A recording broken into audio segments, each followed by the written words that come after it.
All right, everybody. We're back with part 2 of the KHANTENT seasonal anime podcast. It's good to be back. Sorry to keep you waiting, everybody, for 2 whole days. Oh, no, I know you were crying and pissing yourself just in anticipation of all these great shows. But we're finally here, and you'll be able to indulge fully. It's me, BGE, with Digi, as always. Hello. And we've got back the unfortunate Dunekun. I thought you were going to say the unfortunate Shaybs. Yeah, you would think that, wouldn't you? That's why you're the unfortunate one. And we've got the great Shaybs with us again. Hey, it's Shaybs.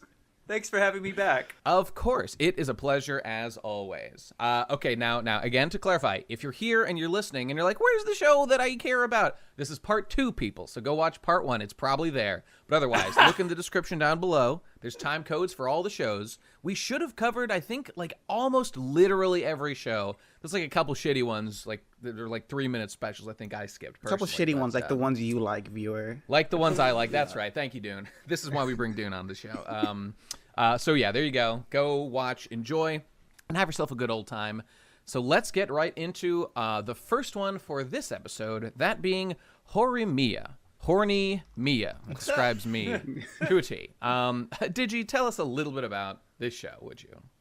So this was basically just like a shoujo romance, I guess. There's a girl who's in high school and she meets a boy.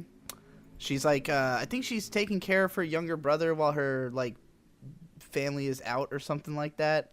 And and this guy, he at school, he looks like he's just a quiet, shy, reserved otaku type. And he is quiet and shy and reserved, but actually he's got like piercings and tattoos.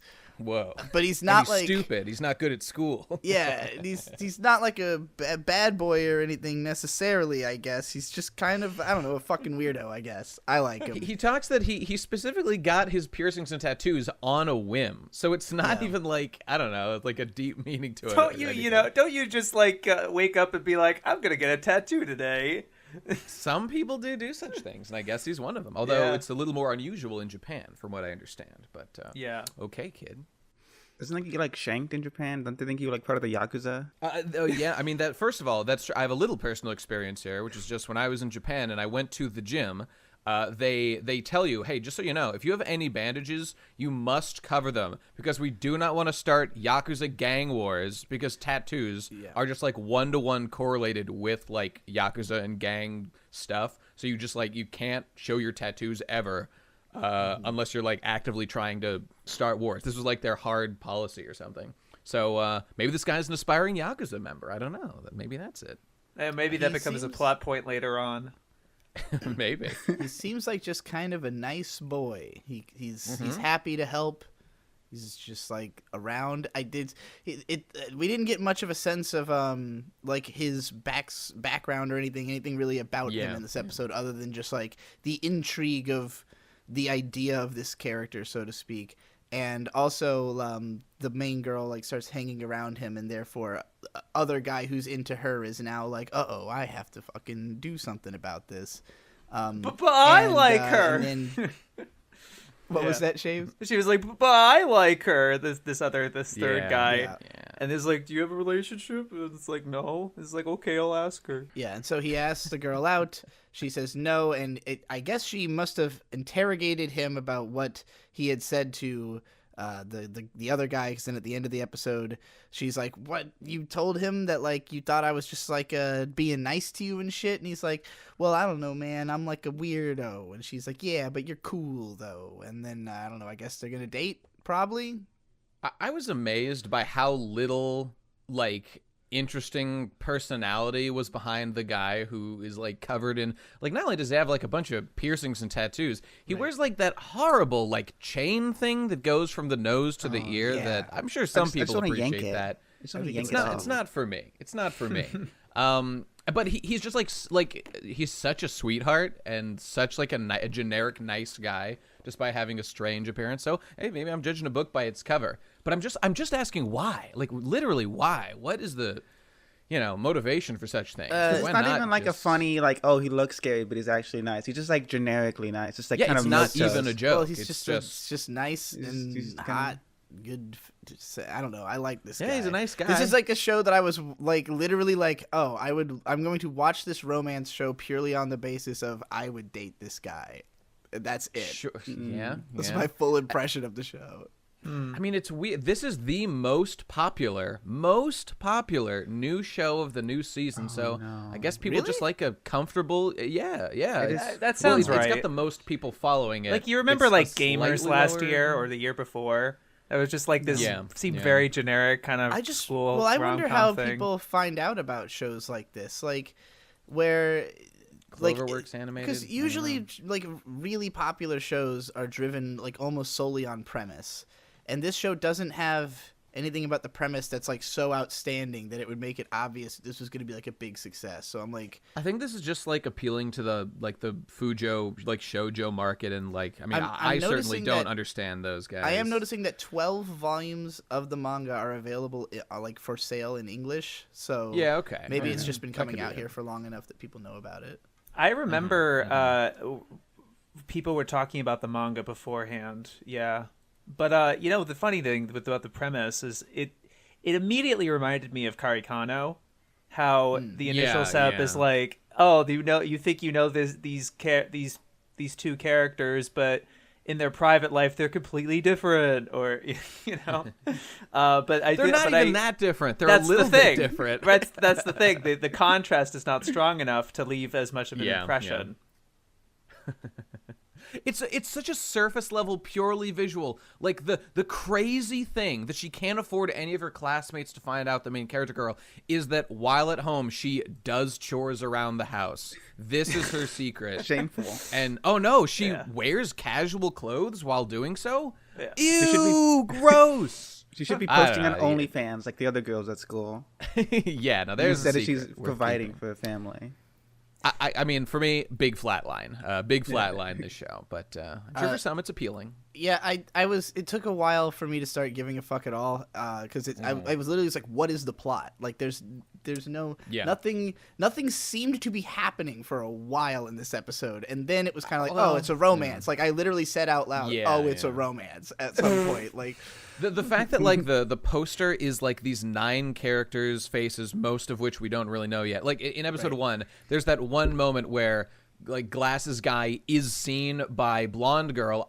There's going to be a triangle there. Purple guy likes the girl. It's just going to be all about the triangles and who's going to end up with who. And... Love But geometry. it doesn't seem to be like that. So you remember the teacher guy at the beginning of the episode who like weirdly Yeah, hits he on the kind of kids? pervs on her. He's not a character. I watched other episodes. He doesn't show up again. Yeah, sounds about right. I don't know. Some people on ANN were making a big deal out of that. Like, there's a sexist remark at the beginning, and it was like, that's really not it just shows that they don't like the teacher, and it doesn't reflect on any of the actual characters. It's just annoying when people make a big deal out of that. I'm not even afraid or disliking of sexual harassment. I think that's fine. I think it's encouraged, and I think you should do it. I just don't I'm not gonna understand say that, why but- he's in the episode. He's at all. Well, we're gonna get to Vito Kilo later. We can talk about. yeah, well, sexual before we move on, harassment. I wanted to summarize what what I think is the basic appeal of this show by reading this 10 out of 10 review on Mal for the manga. Yeah, here we go. Horimiya has a simple yet enjoyable story. I say simple in terms easy to be understood and not be common. In fact, so far, I'm finding the development of history quite interesting. Doesn't evolve very fast, but neither slows the story. She is followed in a very natural rhythm. There you Is go. that a I haiku? see. I don't Is that like translated via Google Translate or something? It was just written like that. That's how Okay. all Mal reviews are. I enjoyed it on a moment-to-moment basis. Like, the interactions were kind of cute, and I definitely felt it felt like it had a better rhythm once the third guy was introduced, because there was kind of a sense of conflict there and like what's going to happen, Right. sort of deal. But yeah, I don't, and also just the visual aspect of it. You said this was Cloverworks, and I believe Cloverworks is also doing One Direct Priority, right? This season. I think so, yeah. So I realized that I was like, oh, this is Cloverworks, and I'm looking at it, I was like, oh, so like all the attention's kind of going to Wonder Egg, as well as like they're also doing Promised Neverland this season, and like so it feels like all that talent's going over there, and it's not like any of this was poor, like visually not that poor, but I didn't seem to have a lot going on visually that was very interesting. I would assume it's just like a panel for panel manga adaptation or something like that. That's like, probably a safe bet. Feels that way. There's like a couple of moments where there's like visual emotional tone, but like I'm thinking about like, you know, comparing it to something like Karekano, and it's like the lowest level of being on the same scale of that in terms of visually representing emotions. Oh, 100%. Well, the director for this, I don't think, is an inspired individual looking to change the game of, you know. Yeah, it's that very didn't work out well for very Hideaki Anno either. So. yeah. Well, you're very right, workman's but at least that adaptation. show was more enjoyable to watch. Oh, yeah. All right. Okay, well, there you go, watch people. Karekano. Watch it if you like that kind of show. Watch Karekano or Horimiya. Yeah, that's it. All right, okay, now we can get to what everybody wants to hear about. Everyone's favorite show of the season, redo of Healer, Kaifuku Susu Sushi Yotaku, what the fuck ever it's called. Redo of Healer. It's a show about fun things. Dune, tell us the plot. I know you want to talk about it. Well, I actually have read the manga a little bit. So I know I've been on the video. Yeah, once my friend No Needwa told me it was about a guy who vapes people. I was like, well, I gotta check this out immediately. So Video of Healer is about a fucking healer boy who gets tortured and beat up by a bunch of people, and then he goes back in time and he goes to beat them up and rape them instead. It's a twist of fate, is what it is. It's a monkey's paw.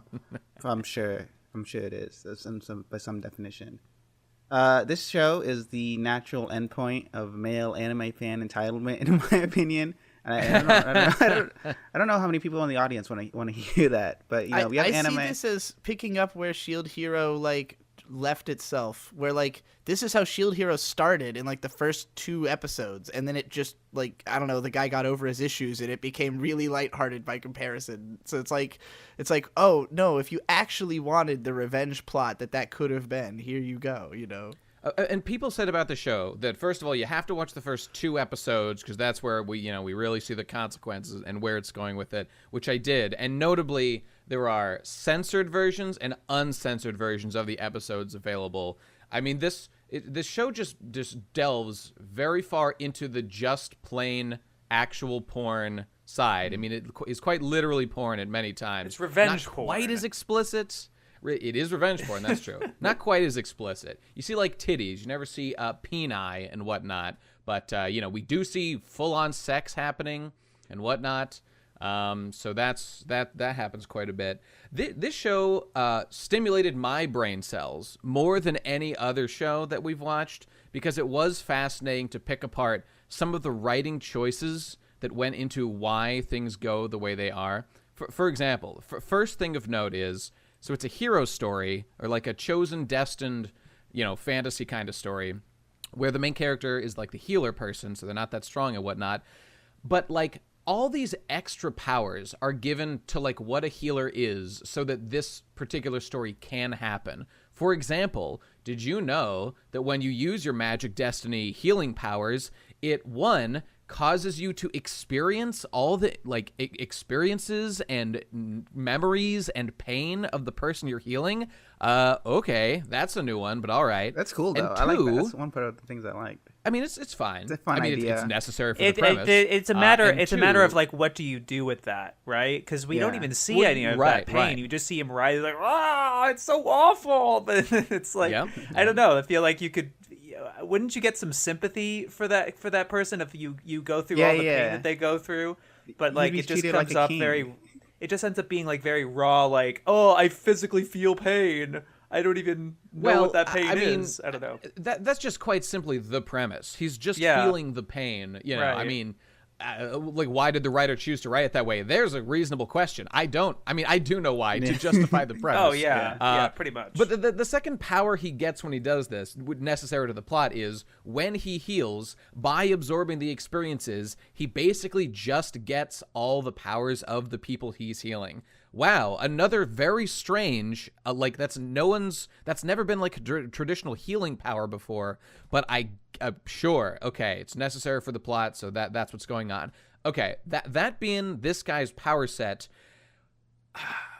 like it now makes sense why in his first life, because it's a show about like time gets reversed and he redoes the whole thing. There's the premise. The pain that he experiences when he heals is so great that he doesn't want to do it. So the natural conclusion of the people who need him to do is to get him addicted to drugs and turn him into a literal sex slave and make him do it in like a drug-fueled stupor, because it's the only way. It was the only way. We had to do it. We had to use the healer. We had to addict him to drugs. We had to rape him like many times every day for years. We had to have absolute contempt for him.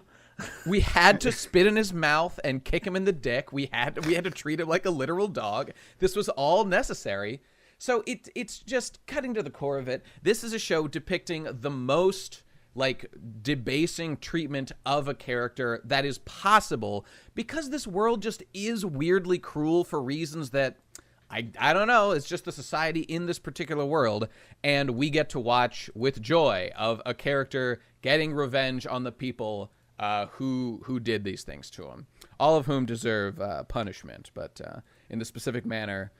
Well, when you get revenge, think about revenge stories, which is what this is. I don't really like revenge stories. I like justice stories. And this man isn't really getting justice. He's just exacting torturous revenge for his own personal pleasure. And that taints your soul. So really, the main character like is certainly one of the villains, if not the villain of the story. So there's no heroes in this story, as far as I can tell. Bad. It's a bummer. Show is a big There's bummer. very hardly any good characters either, where it's like, there's this the one character besides like I guess this person he lived with at the very very very beginning, where she took care of him, whatever. Besides her, she doesn't show up again. She just disappears, I guess. The other character was the first time he healed someone was this one soldier girl, and she was like, "Oh my god, thank you so much. Like, this is a freaking miracle." And then they're like, "No, don't go thank him. Just go." And that's He's the last a piece you of see shit. of We her. have to spit on him. No, right? And it's like, what? Yeah. And I feel like if there's characters like that in the story, it's like, why didn't they see that was happening? And I don't know. Like, I'm sorry. It's just that there's so many fascinating in concept writing choices that this author made in making this story. Like, okay, for example, so the whole premise is when they go through their whole quest, main character, he absorbed all these powers in secret, he broke his addiction or whatever, so that when the crucial moment came, he could defeat the Devil Lord and then like get the Mega Uber Crystal, and he could use his healing power to heal the world fueled by this thing, which means naturally, just like Superman did in Superman 3 or whatever, to rewind time before all the damage had been done. We're really stretching what the meaning of the word healing is here, but okay. I think it's just his magic. I think it's just his magic word to use whatever he wants, but it just comes off really ridiculous. That's how it comes across. That's how it is in practice, no doubt about it. Okay, so in this new world, he's lost all his memories.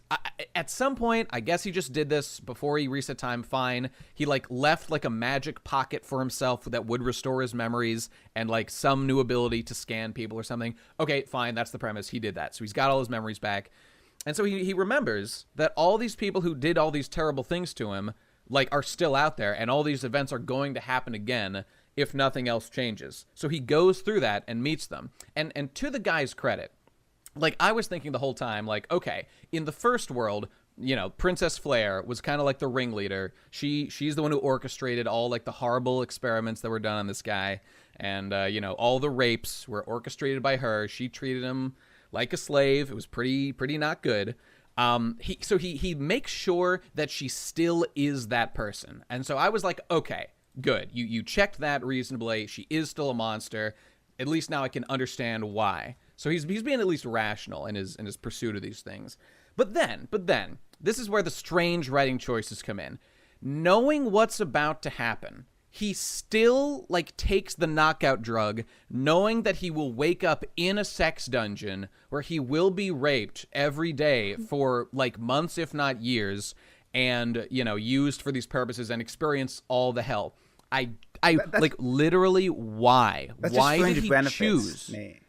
But you say that, but surely there were alternatives. I repeat, getting raped every day for 6 months, at least, a minimum. He didn't even know it would be that short. Yeah. What possible path would that be your strategy Nate, to at the go very through beginning, that period? At the very I have- beginning, he's like, I don't want to do it. But if he had all his previous memories of having to pay, he would have already experienced those things. So it's like it shouldn't be anything to him. So he's just acting out this scene in the bed where he's like, I don't want to heal it, and that's what leads him to be enslaved. He acted it out. Tell us, Dune. Tell us why he's smart. Because they mentioned it a bit in the manga. If you pay attention, if you're like a real anime analysis person like me, you can really pay the little details. So when you have sex with someone, because he's a hero, because the reason they rape him all the time is because he's a hero, and if you have sex with a hero with their bodily fluids, you could take some of their experience points, and they become stronger by having sex with them. So that I thought that might have been a superstition, and like all these guys were railing him in the ass just because maybe it might be beneficial, but it is in fact beneficial. It is canon. That's why he has he can scan the stats and everything. So I had to have my girlfriend blow him and then swap the sperm into my mouth. I had to do it. There was no other way. There was no other way. I was going to say this is they literally snowball. This might be TMI, but this might be TMI, but does anal rape like really transfer fluids to the person doing the raping? Shh, don't worry about it. I mean, just a little like, bit. How does isn't how there does a comment? fucking Isn't the guy there in a the comment ass that like the guys aren't even absorbing points? anything? They just do it for fun. Or maybe. Okay, I don't know. But the reason he has to get raped, he chooses to get raped again, so he can, while they're having sex with him, he steals their experience points with his healing powers. That's why he had to do the 6. Because even though he went back in time, he didn't get all his powers back. He gets the experience and the powers from healing them, not from getting fucked in the ass.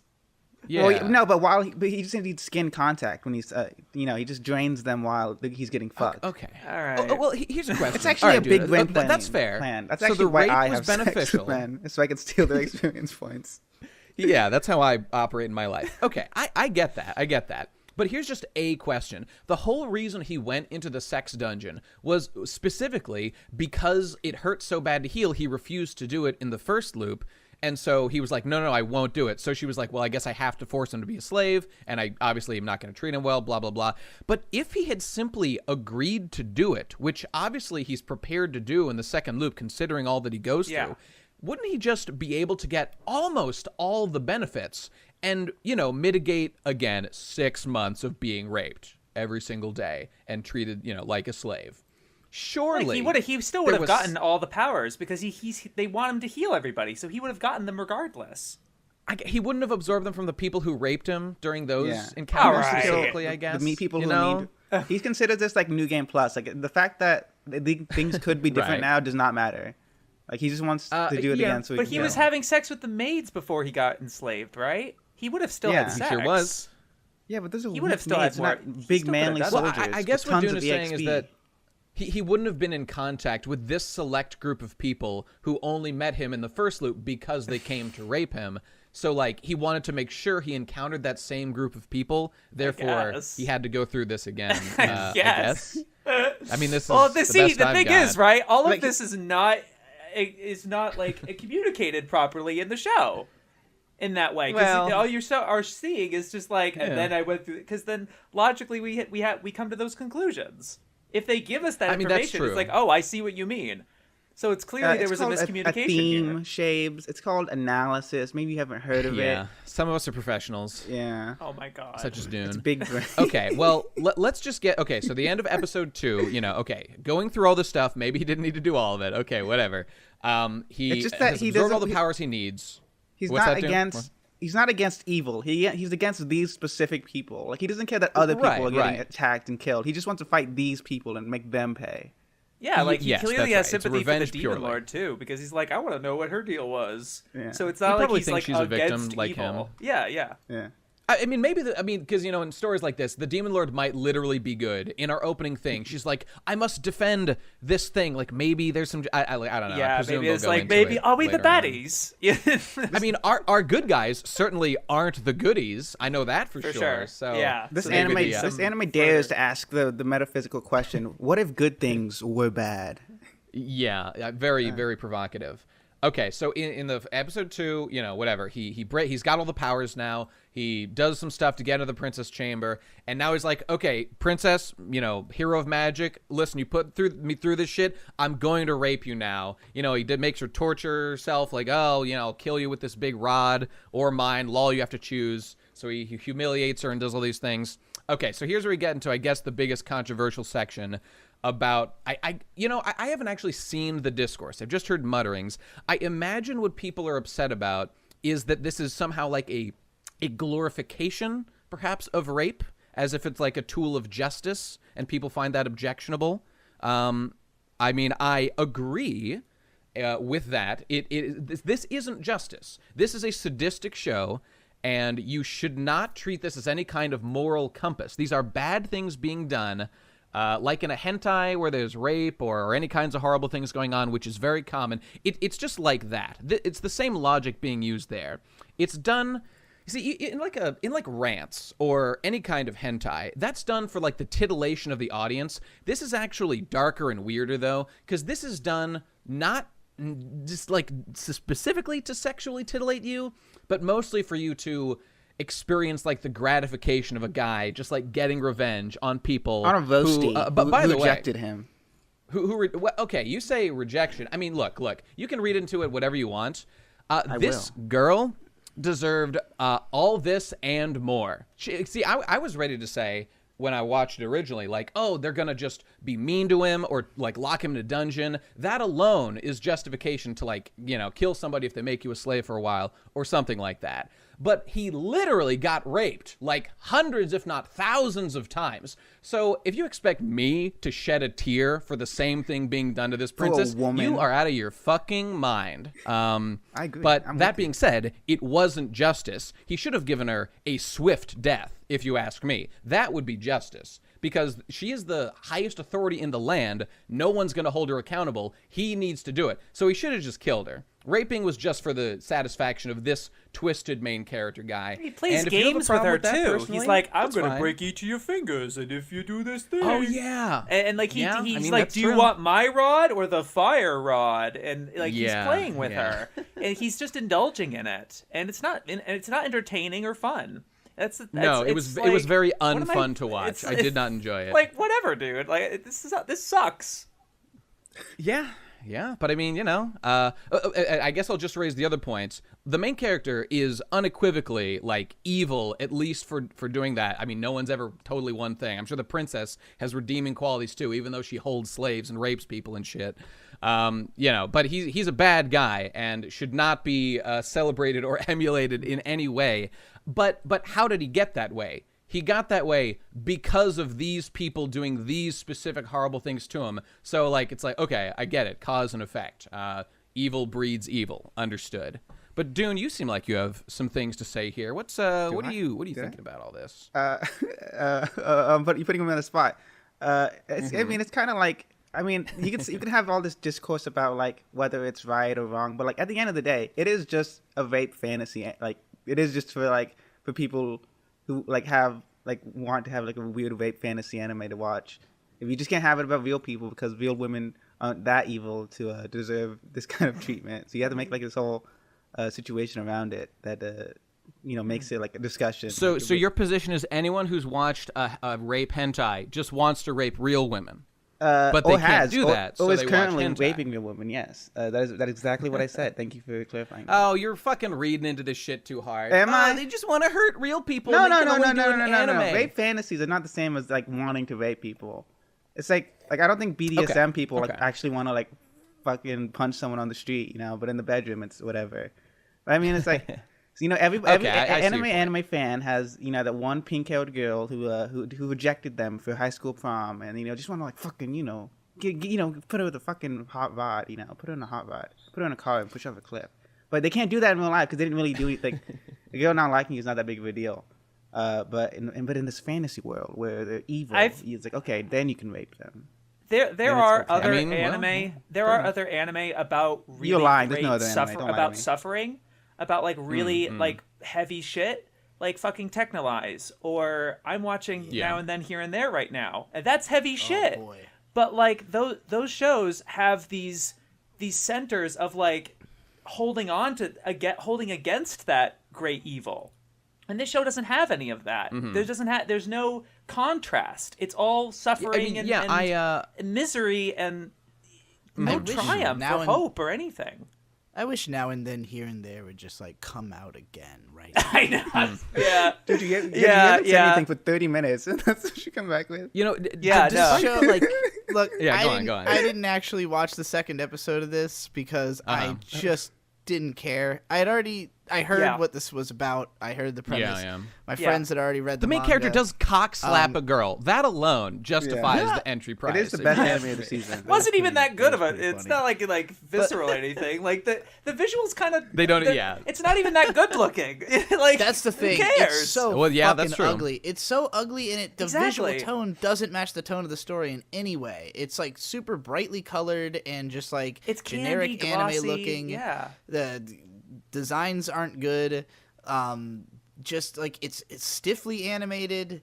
The background suck. Like just everything about it. Like there was like another isekai that we're gonna get to that like I watched right afterwards, and the jump in art quality was so like striking. Jesus Christ. No doubt about that. Yeah, I will say I will defend one thing about the visuals is the demon fight in episode 1 had a couple good shots of kind of what was like kind of the animation with like very stretchy and like very limited frames, right? And because it was very, I'm not going to try to be like the frame count or anything like that, right? But you could tell it wasn't trying to be super fluid. But I think with the limitations they were choosing, I think some of those, that one particular sequence of him attacking the Demon Lord I thought was pretty effective, but then the rest of it, I don't like their faces. I really hate the little like dimple, like little mouth shadow they have on the edge of their mouth every time they like evil.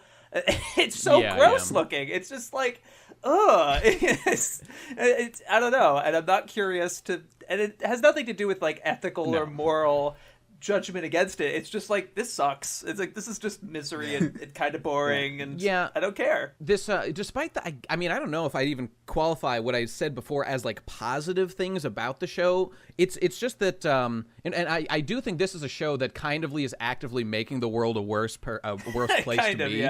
So like it is filled with like morally objectionable things. It's a show about people who are made bad doing bad things, and like if nothing else, it spreads bad vibes, and I personally do not like to indulge in bad vibes very much. Well, I think this show, like, I think it's sitting on and possibly crossing a sort of line of what will be comfort for I think a lot of people, in that like already there was tons of people complained about Goblin Slayer, tons of people complained about like Shield Hero and all these stories that have this kind of stuff, but ultimately those shows were popular and successful because like the main characters were heroes still. Like it wasn't Goblin Slayer doing the deplorable things in that first episode.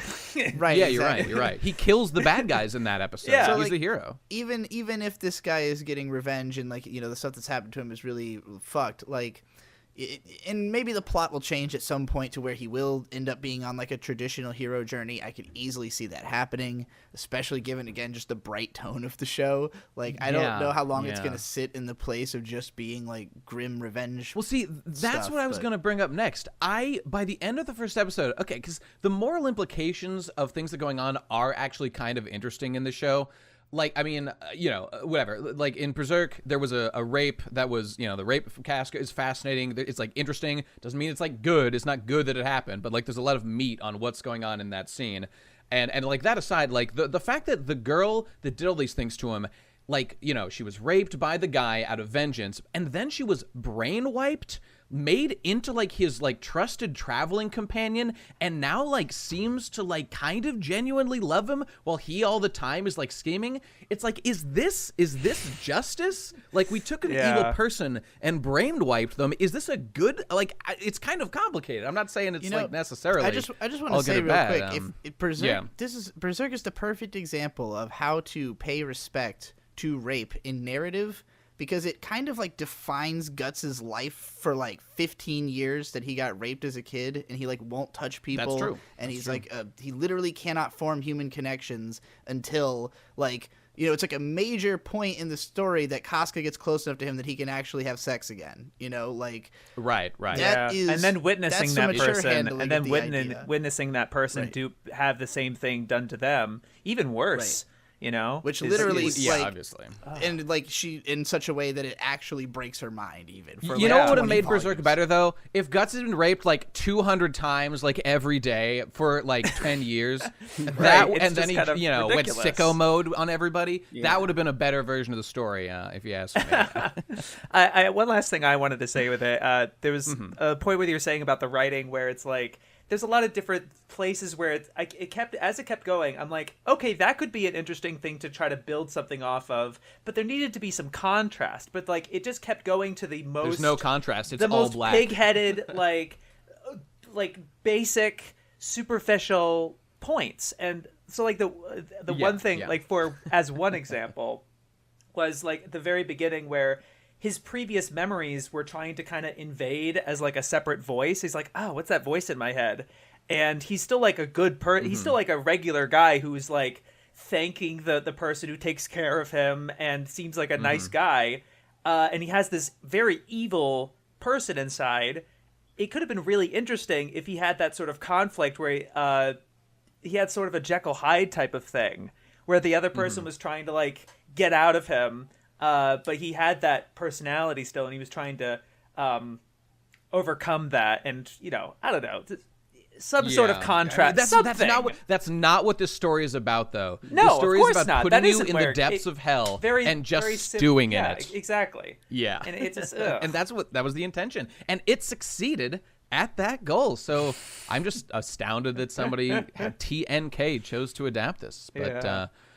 Fair enough. And on what Digi was saying before, I looking at the ending and the cover here, there's a bunch of demi-human girls, and I mean Shield Knight is just the literally exact same story in many ways. That in this world, the nobles, the princess, they have slave beast men who they had genocided, now they're their slaves or whatever. So is the main character just going to, after all this evil, in some way, pull a switcheroo and become a champion for the demi-humans? Because that does not work with this character. That would be the weirdest change, the weirdest take on this guy. This story is just about how evil this guy is and how fucked he is in the head because of what was done to him. That's fine. At this point, you just got to stick with that. They've made their bed, so pretty much. I'm not watching any more of this, but I'd be curious to know what happens with the guy. Actually, Dune, you read a little more, right? Do you know kind of which way the story goes? Well, the manga takes things a lot slower. So all those flashbacks, you see the original life play out a lot more. So I only read 30 or 40 chapters. So it's about the same part in the end, or a bit farther now. It's what you expect. Did those two episodes did 30 chapters? Nah, maybe fucking. It was a long time. It was a lot. It was a lot they covered. I'd heard that from my friends who read the manga. There was way more context into everything, way more explanation of how stuff works, and just into why things were going on and stuff like that. Okay, so, weird. Yeah. Maybe the animes were whatever. I don't know. I can only speculate as to. Maybe they were trying not to stew in it for as much as the manga does. But the effect was, I mean, because most people are going to watch episode 1 and 2 and forget it ever existed. It's so dead. Episode 1's really boring. Yeah, that's true. Episode 2 was a hype machine though from start to finish. Well, I watched episode 2 censored because that's all I could find. Yeah. But it's so it's mostly just panning shots of the background. Yeah, the fireplace, right? I was like, yes. It was just panning shots of the fireplace. They don't even do any audio either. They just completely cut out, and then this is a fireplace for 20 seconds. It's like, what is this? What is this, Ava? Oh, that's funny. We're just gonna stay on this shot for a little while. Anyway. Okay, there you go, people. There's your full rundown of the show of the season. No doubt about it. Okay, next show we are discussing. God, I gotta scroll through my 10 pages of notes about that show. Jesus Christ. Hataraku Saibou, Cells at Work, Code Black. God damn it. Spin-off show of the normal Cells at Work. Shaybs, tell us a little bit about it, if you would. This is a spin-off to Cells at Work Black. Cells at Work, and To be honest, I didn't watch it. It was a spin-off of the first season that I hadn't seen yet. So I was like, I'll sit out on that one. As I understand, it sells at work, but in a black guy. Yeah, it's about sickle, right? It's about sickle cell anemia. What if there were cells with sickles carried around? They're all like Grim Reapers and shit. Yeah. Well, the actual reason it's the black version is because this guy's fucked up his body, the body that they're inside of. This one's going code red or code black, I guess. Yeah, and so the way it's whereas Cells at Work has a very like comical, like it's over the top and violent and like ridiculous in like a shonen way, but it feels like a gag manga, and like a lot more of it is like explaining how stuff works. Whereas this one it's still lighthearted in tone, but like it's playing it serious, where like the stakes for the characters are super high, and like this body's low on blood cells and oxygen, and it's like everything's fucking up, and like we see characters like get killed in the first episode who could have been characters, and you're like, oh, like maybe there'll be stakes you think's gonna or be a narrative. like the Sasuke, but he just fucking dies episode 1, and so everybody but our main character.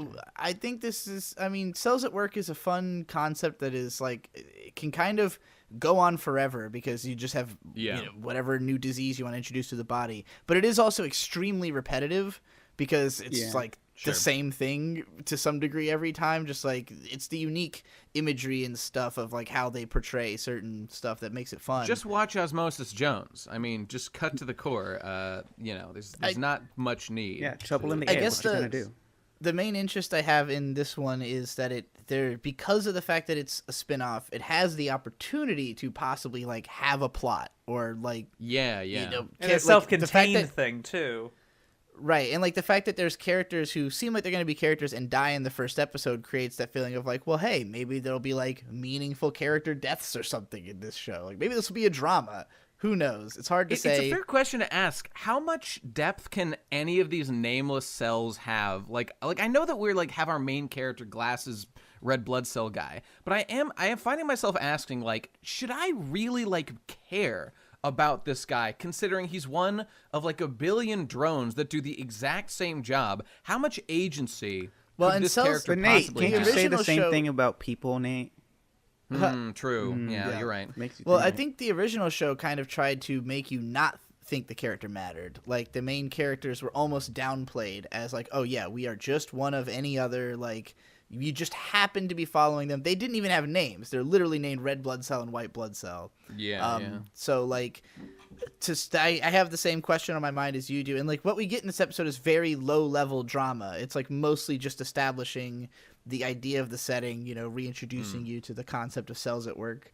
Like, I don't know. I thought it was kind of fun. Can't say it's a show I would like automatically watch more of, but if I heard that like it actually developed into something, I'd be curious because I like the tone of Cells at Work and just the idea of how it portrays the innards of the human body as like a factory sort of. But it's very repetitive. So like having already dropped the original show, if this is just the same thing but a little bit more dramatic, then I wouldn't probably keep up with it.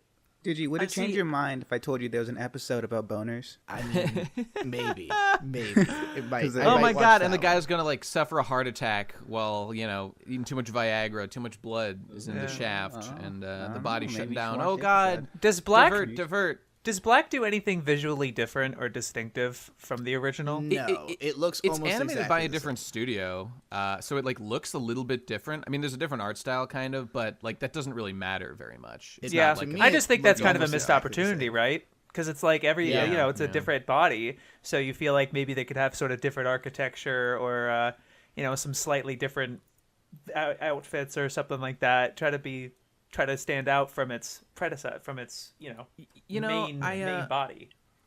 I feel a little bit, I think, more warm than maybe you guys do, because like I don't know, like I saw the original Cells at Work a little bit, didn't think it was that great. I like did you saying I think there like is a cool opportunity here to basically take this premise we all understand basically already and like have like a real plot, because like I mean, but the thing is that's just literally what Osmosis Jones was about at this point, about like a body actually declining and like a dramatic narrative of like, oh God, the cells have to like stop this death sentence that's coming. And you get that in like, you know, like a 2-hour runtime, and it's a whole story, and you get all the benefits. So seriously, unironically, you should just go watch Osmosis Jones, because it's what I hope that this show could potentially be, but more condensed and with better animation. So, you know, maybe this will actually be good, and it'll be that kind of story, but I'm kind of doubtful. So, as I sort of suspected, this is based on a spin-off manga that runs in a seinen magazine instead of a shonen magazine. So it's the same one that Vagabond is in. But I still feel like that it's like kind of trying to teach me stuff, like a kid's show, and I get upset about that. A little bit, yeah. But I think that's the main appeal of the show, is like you get to see a big booby white soul blood girl, and you need to learn stuff. Oh, about I forgot about the the gender swap element, which is like the main focus of the show. Really, just what? what if red blood cell was boy and white was girl? Which I do love. That is my favorite thing about the new show. That is my favorite thing about it too, girl. Probably, because she's cool. She's got a sword. She's got a sword. All right, you people know if you're interested in that or not. Best go anime check of the season. Anime of the season. They're all anime of the season. Yes. Okay, on we go to our fourth show. Oridake Haiureru Kakushi Dungeon, the hidden dungeon only I can enter. I guess I'll describe this since I haven't done one yet. This is a show about a boy born with a special power. That special power being, he has like this great sage skill. It's another one of these shows, kind of like, I mean, it's the same world as a redo of Healer. It's not an isekai. It's just a fantasy world. Only, you know, like Isekai Lodge. A native isekai. There was no isekai on this list for me. I didn't see any isekai this season. No. There's a lot of sequels. There's ReZero. There's we covered Slime, a bunch last episode. But I didn't see any, at least for me. They were all fantasies. I guess Spider. It's big time Spider's native one. isekai season. The Spider I didn't see. I know That's not some on this people. one. Some people hate the native isekai term because it's just like, you mean fantasy? I love it, like, and I'm drilling fantasy, it as hard as I can.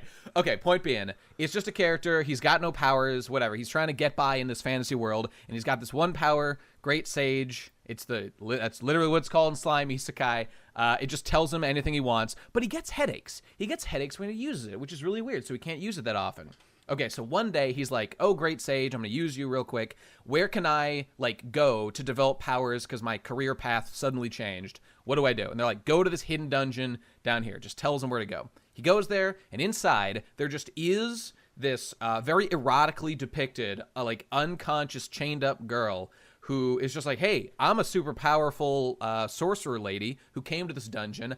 I'm chained to this. I've been here for 200 years, and you can't take off the chains or I'll die instantly.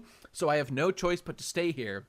I'm just going to give you all my powers, and you can go use them. But here's the twist, gang. Here's what you've all been waiting for. In this world, the MP that's necessary to use magic, it uses like life points or life force or whatever it is. So like the reason he was getting headaches or whatever is because when you use magic, like you're literally closer to dying. And if you hit 0, you just die. The way you restore magical power in this world is you do anything pleasurable, anything that makes you feel good vibes. For example, getting down and doing the nasty with your childhood friend. So there's or like eating food or sleeping or having a party, any like generic time passing fun activity like raises your points. So this forces our main character against his will. He's fighting against his urges, but he has no choice but to go make out with all his childhood friend girls, and he's obviously going to collect a harem and just have sex with all of them so that he can get the skill points necessary to use these godlike skills he was given by this dungeon lady, and he's just going to be like the strongest man in the world who's forced to have sex. Ladies, I'm so sorry. I have to have sex with you. And they'll say, I understand, sir. I understand. To be fair, in this first episode at least, he doesn't have sex with any of them, but he does kiss his childhood friend, which does. I gotta say, I hate this. I fucking hate this. I don't like it. I don't like the commodification of relationships. Don't do it. He doesn't say, hey, listen, you know, I've got this power, and here's the thing. I've always had feelings for you, and I care about you, so I want to give you a little smooch. Yeah, he doesn't say any of that. I can accept that. He doesn't say any of that. He doesn't present it that way at all. They do it matter of fact. They do it like, I don't care about you, but I need to kiss me so I can replenish my HP. And she's like, oh, that's practical. I guess I'll help you with that because I care about you. I don't care for it. Why? I get it. It's not wholesome. It's not wholesome. Is what it is. They're just bros. They're just hanging out. It's a little vapid, bros. but like I thought it's cheapening her. It's cheapening her. God damn it! She's a beautiful woman with a lot to offer. She deserves love. I liked her. Put a ring on it, bro. I know. You know, I did respect how kind of how very transparently it was as a harem. So I was like, all right, I'll buy in. That's fine. I was thinking to myself, this should just be a porn video game. That's the proper medium for this story. There was a bunch of bullet comments on the screen on Kawaii where I watched this that said, like, just make a porn game, like scrolling across. Yeah, that's what this should be. And it's just like, as a narrative, it feels weird. As a video game where you don't care and you're just trying to get through the porn scenes as fast as possible, it feels like the right place where the show belongs. But this was like the hardest one to retain anything from. I don't really fucking remember anything other than they kissed a couple times and they ripped off my character design for Aether from fucking Kusomega. That is, I guess they did, didn't they? I mean, that girl is a literal, like, unconscious body hanging in a dungeon. Like, this is the amazing character.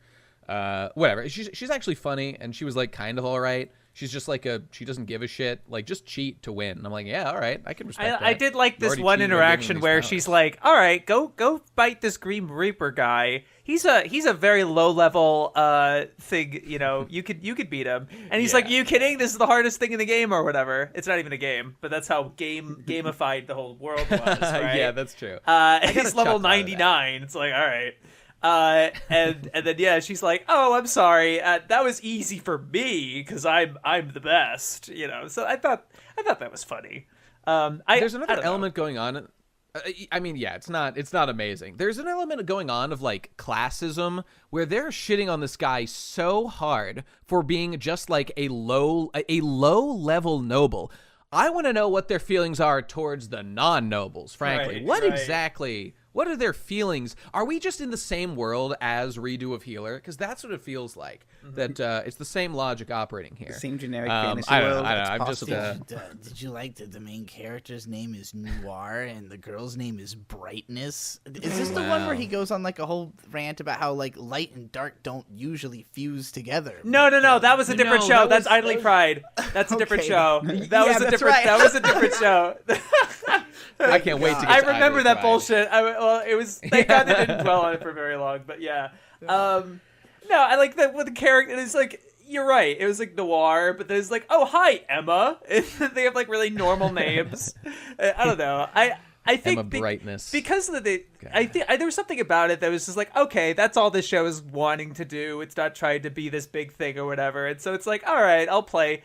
You know, I'll lower my expectations down to the floor. Like, sure, let it have its It knows fun. what it's doing, and it's gonna deliver, I suppose. And I never watch these shows. Like, I literally never go out of my way to watch this. So this was refreshing for me because I was like, I don't really watch these. So it's like I could try to have fun with these. You know, try not to be.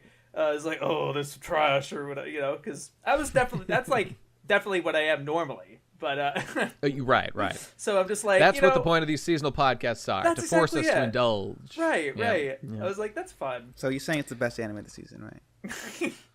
We got another anime this season on our hands, lads. It wasn't the worst thing I watched.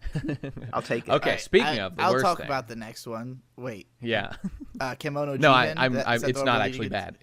It's actually good. Kemono Jihen is about this detective goes to this town, this surly, scruffy dude. He's like, yo, what's going on? I heard that people, like, some disappearances here in this weird town. And they're like, oh, yeah, we got this fucking kid who sucks. Nobody likes him. He smells. He's a stinky boy. He's very smelly. It's like Harry Potter. Have him do indentured servitude and just, like, get, shit on by everybody. And so... he can plant the shit out of some rice, though. It turns out he's a half demon, and the detective guy like identifies this because he's also a half demon and takes him in to be his protege after they like solve the problem of there's like dogs they had to fight. Can I add one point to that? Yeah. He finds out he's not just a demon. He's in fact a ghoul. And he goes where? To Tokyo. Tokyo Ghoul Season 2, baby. Here it is. Kemono Jihen.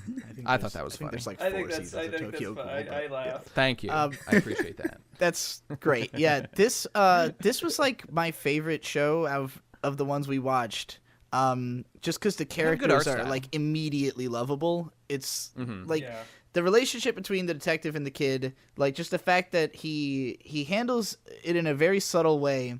All his interactions with everybody, where like he's not like admonishing people for the way they're treating this kid outwardly. He's just kind of watching it happen, saying what he needs to say, and then like gets in close so he can talk to the kid like personally. And like the attitude he has with him is like this over the top happy-go-lucky kind of presentation of like, oh, you know, like, what are you high-strung about? Like, oh, these people are dumb, you know, nothing they say, don't worry about me, you know, like that, like so casual that like it's nothing like the way this kid would be getting treated by anybody else, you know.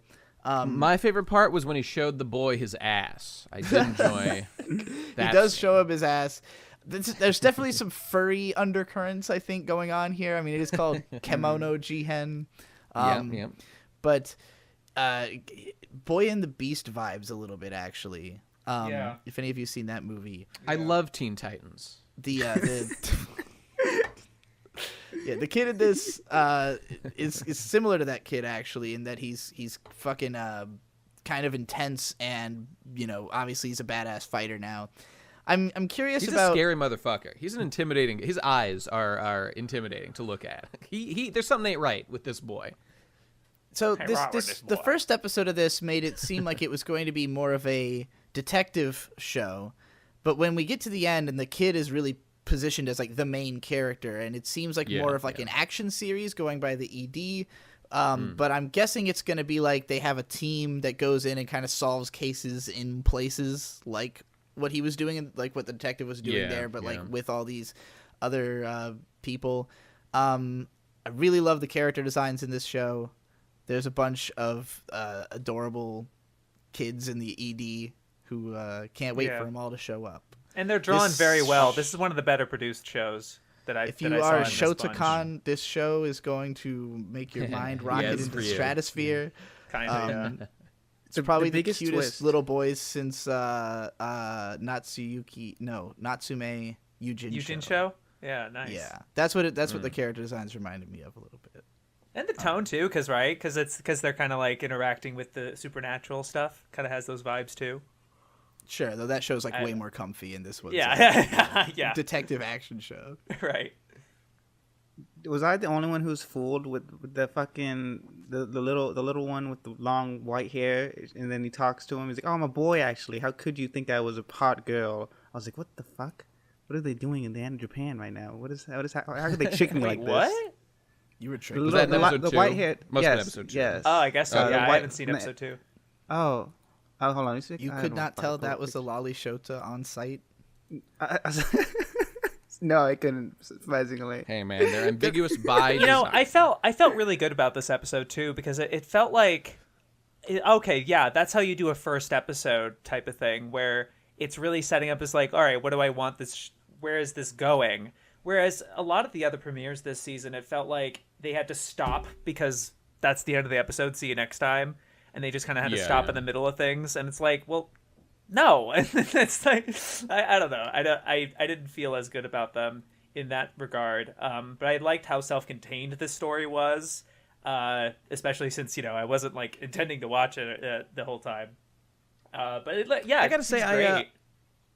I like the little mystery of like our main character. We meet him. He's like, he is a ghoul. He's like a half human, half zombie or whatever the fuck. He's got this stone that keeps him from, you know, wanting to eat human brains or whatever. And now there's a little mystery of like, do you want to find your parents? And I'm like, you know, I do want to see this kid find his parents. That seems like a fun, nice journey for him to take. And if this was, I don't know if this is original. I think that it is. Like, I want that story to be based told. On a manga. Okay, then maybe it wouldn't be delivered like the answer to that in 12 episodes. But like I do want that, and it would be nice if they get to that point. I agree. So good luck. I agree. Ghoulie man. Yeah, Good luck, Tokyo Ghoul. I unfortunately don't have from too Jump much. Square. That's it. Yeah, it's like a battle shonen type of thing. It seems, at least. Oh, okay. So I mean, I was getting a lot of Ushio and Tora vibes as well. I don't know where exactly to pin that, but I just love the dynamic, the partnership that he has with the mentor guy. And I mean, you gotta admit his just materializing a gun from his hand and be able to shoot them, and then like he basically has unlimited bullets. I was like, that's pretty cool. The action was seen in this episode was actually really cool too. In general, I thought it was well done. Yeah, I just think this is a really, really great looking show, well produced, and being based on a manga and stuff, it's just more promising. It's just too bad it doesn't have the the notoriety. I don't know. Not a lot of people are talking about it. Yeah, it's too bad. Maybe the little boy main character is, something of a like. I generally think when I see that, like, this is probably for younger audiences, which maybe a little bit it is. I feel I'm glad I hadn't looked at the like iconography, because I just thought the detective was the main character. Like the show, because of leading in with him, like, and how maturely his character is presented throughout the episode. Yeah, it makes you kind of, I guess that's why I'm so interested in the show, is that like, oh, this has a mature perspective in the writing, regardless of if the characters are actually younger. It's a good lead-in to make me want to watch a show where the character's a kid, Yeah, for sure. That's true. Okay, well, there you go, folks. Take a look at Kemono Jihen. Yeah. All right, next show, let's talk about Tatoeba Last Dungeon Maino, blah, blah, blah, blah, blah. Oh, it's one of those. Kid from the boonies of the Last Dungeon, something like that. Let me see. Who is it? Dune, you want to talk about this a little bit? This is an anime that is the best anime this season. It is the best anime. It looks Good taste. the best. It sounds the best. It's got the best music. It's got the best characters. This is a show. Got the best jokes. This is the only show where I can actually say watching this in 2x speed diminishes the experience, because it's true though. It's a comfy show, and it's actually not too slow, because like the music is really good. The visuals, like you said, are striking. So yeah, like I wouldn't say it's like. It took me like a little while to realize, like, okay, this is just meant to be comfy. Like, don't expect this to, be like a plot that's charging forward or anything. Although I think it does at least like introduce conflict by the end of episode 1, which was not true of the other. It's going places, Digi. I've seen more episodes.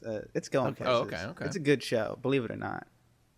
I'm willing to believe it. It has an intriguing. The premise here is just that the kid. Oh, sorry, Dune. You were supposed to describe. No, go ahead.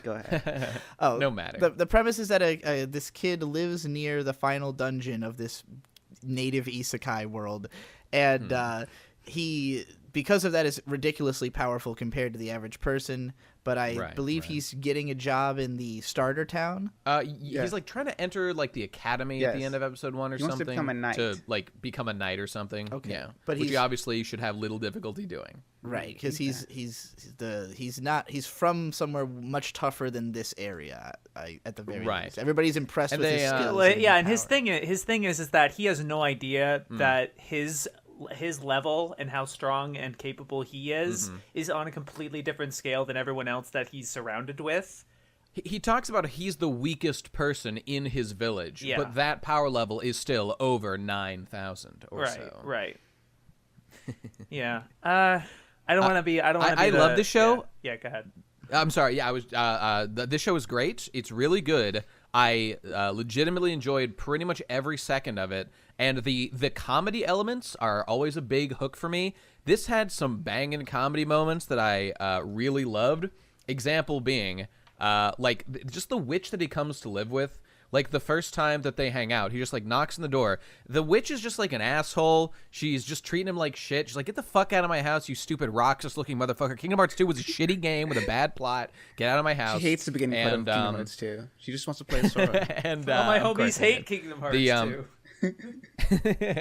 Kingdom Hearts 1 was better.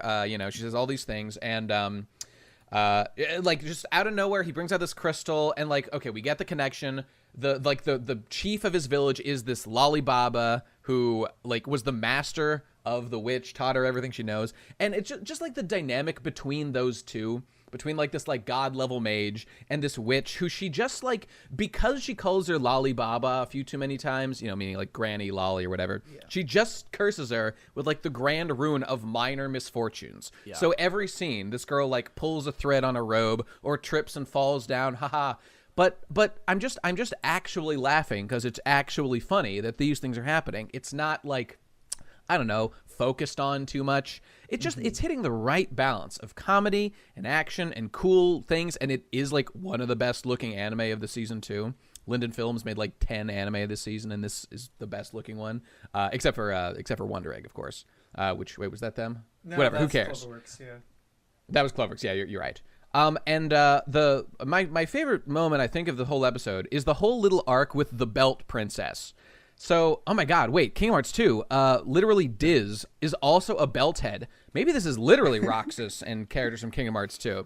Okay, anyway, I thought he point looked more being like Link that from Breath of the Wild. Yeah, he looks so true, much that's like, true. I thought it was like Breath of the Wild Link. He's got like the blue tunic kind of like Link too, yeah. Oh, okay, fair enough.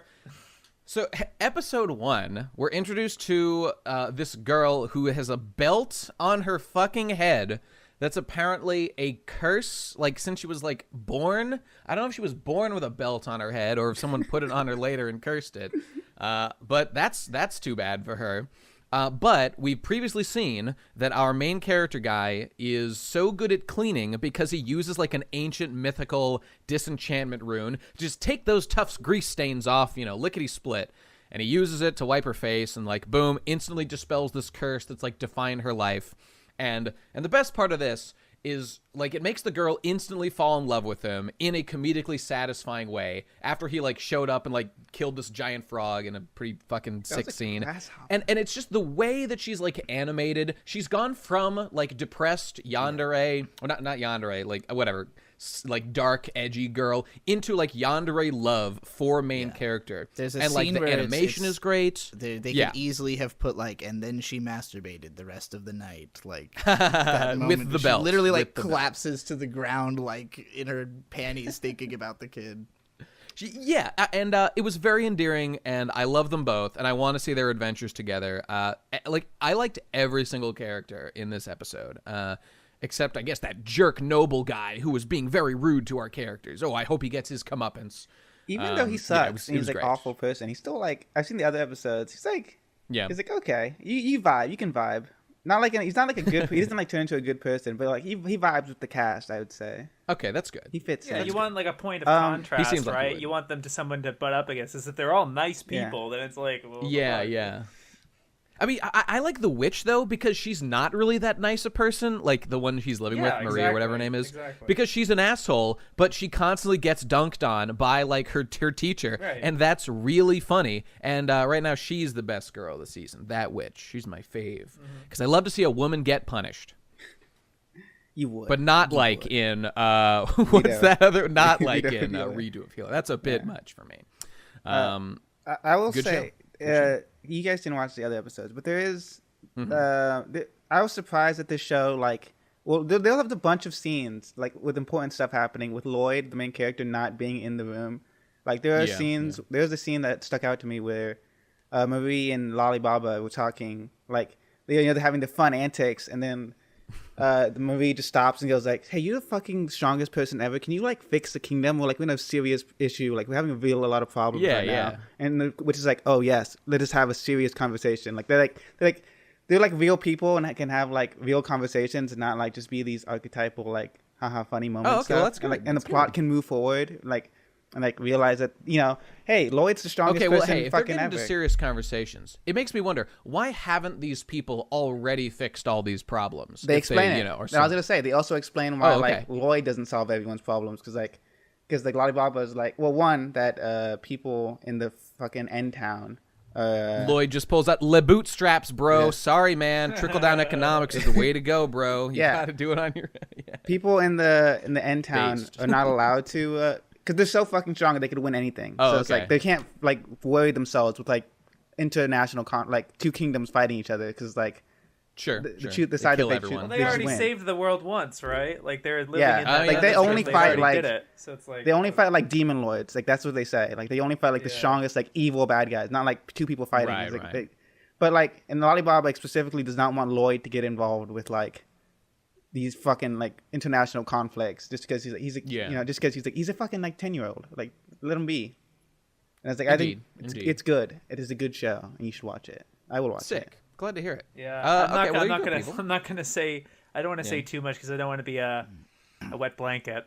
Because I didn't fucking say it, Shaybs. Say it all over it. I can't even put it into words. What bothered me about it, I don't even know what it was. But I was just getting really off vibes by it. I just didn't. Oh yeah. I don't know. I didn't like the idea of this kid being like, oh, I don't know, I'm this, like, he like drop kicks this grasshopper. He's like, oh, that's just a Tuesday. I don't know. Like, ask yourself if that's that different from like Gon from Hunter x Hunter. Though. It's a little like Gon. It's a tiny bit like, I don't know. It came off as more like One Punch Man to me, right? But he doesn't have any of that self-awareness. Sure. But that's not like in One Punch Man. It's no, like I get the end that. Of an I'm not trying to. Like I'm not trying to say I'm right. I'm not. Shaybs, you are wrong. That is correct. I'm not trying to say I'm right. It is a good show. Then please say that you're wrong. No, but like I really don't. I don't know how to articulate it, so I'm not. Not enough waifus for you, Shaybs. I'm fine with just moving on. But like, if people were curious why I didn't say anything, it was because it's like, yeah, please, okay, have fun with your thing. Pretty much, I'm in the same boat with you, Shaybs, because I like, despite what I was saying about the music and visuals being very good, nothing connected with me in this really. Like, it was just kind of like I saw it happening, and I was like, okay, like I get this premise. Like I get like. I guess the jokes didn't make me laugh. I had that kind of reaction of like, oh, I see why that's funny. And I don't know why. Yeah. But it reminds me a little bit of like Sleepy Princess, just in the sense that like this show will rise or fall based on like the gag writing, basically. And if it like just is entertaining episode to episode, which is true. Like anytime you've got like, you know, a character, it's about what they do with like their high power level or whatever. It's all about that. So I mean, I don't know. Maybe it'll be good. Although like at the end when like that mercenary girl showed up, I was like, that's a pretty generic looking character. Whoa, a robot arm, amazing. Yeah. No, like, she's a great character. Belt she's Girl amazing. might be really boring. I mean, she had one or two like very good scenes of her like breaking her curse, episode 1, and then being in love with a guy. Like, she could be done in a very boring way. I hope that they do. I was kind of put off by how quickly that conflict was resolved, because it seemed like something really interesting, and I liked her design as like with the belt on her and stuff, and that's something I hadn't seen before. And then when she gets it ugly, and we need pretty anime characters like, on screen. Yeah, but she wasn't even that ugly. That was my thing. It was like, I actually think the design's kind of aesthetically interesting and I don't know, appealing. But like, yeah, sure. But when she has the belts off, suddenly she feels like she's a completely different character. And I'm like, who is that? You know, I don't know. It just seemed very weird to me and kind of gave me some whiplash. But I do agree, Digi, that the music and visuals are very, very, very good. It's definitely one of the better ones this season. And I did like it, but it was just, I don't know. I couldn't vibe with what was going on. I couldn't help but keep thinking it was like, man, I wish I was watching Mahojin Guru Guru right now. I wish I was watching X Arm right now, which is our next show, everybody. Let's talk about the most groundbreaking visuals of the season, without a doubt, in X Arm. I'll describe the plot briefly, I suppose. X-Arm is a show where a character like dies and his brain. Okay, it's revealed that like his brain is put into like a robot, like Metal Gear Rising Revengeance brain in brain case thing, and is made into like a weapon that like 16 years after he dies, he wakes up and he like is a cyborg brain in a body. And like there's some terrorist going on. He's working with like the police, have him as like some super secret weapon that'll be used to like, I don't know, do some crazy shit. And there's things called X-Arms that give you superpowers. Who knows or cares what they are. Point is, this is the biggest abomination of a piece of animation in the history of the medium. Because of the way the Anime Man did a big tweet about this show, you might have seen a few days ago or whatever, about how this show combines CG 3D animation directly next to 2D, like traditional animation or whatever, in the most like jarring combination you could ever imagine in your life. This fusion they've attempted breaks like every rule about how you're supposed to animate a show so as to like not draw attention to like CG that's supposed to blend into like an attractive looking show. It has two characters in the same scene standing directly next to each other, one 2D and one 3D, inhabiting the same space. Very early and it on, does too. look like two shows. Yeah. It's Nate, nuts. it represents the disconnect between the two brothers. They live on different planes. You know, they have different mindsets. That's it what connects it the is. mind-body distinction, the Yes. dualism of humanity. It separates main character from side character. And that was the slap-on. funniest part. Is like there's scenes Yeah. where like two detectives show up to a thing and one is CG and the other's not, and literally like Yeah. there's What the lots of fuck anime was where that? hair color distinguishes main and non-important See, here's characters. the thing. But Yeah. I was asking myself, like, is this an intentional thing to show like a distinction of like, is one the android and one is like a normal human? No, that's not the implication at all. It's like, it's so jarring. It fucks with your mind as to what your expectations are of the show. But it's like, it's funny because like the poster art actually looks really good. Like the main girl on there, looks really good. The robot girl or whatever. Yeah, the official in the art. show, she's a living nightmare. She's just CG at all times. She's a robot. She has like a ridiculous gun fu scene that I loved watching. Don't get me wrong, but not because it was well animated. Because it was, holy shit, what is going on screen right now? I mean, just some of the ugliest CG fights you'll see, in the world. But dude, I don't know. Maybe there's a great story buried underneath all of that. I couldn't tell you. I was too distracted.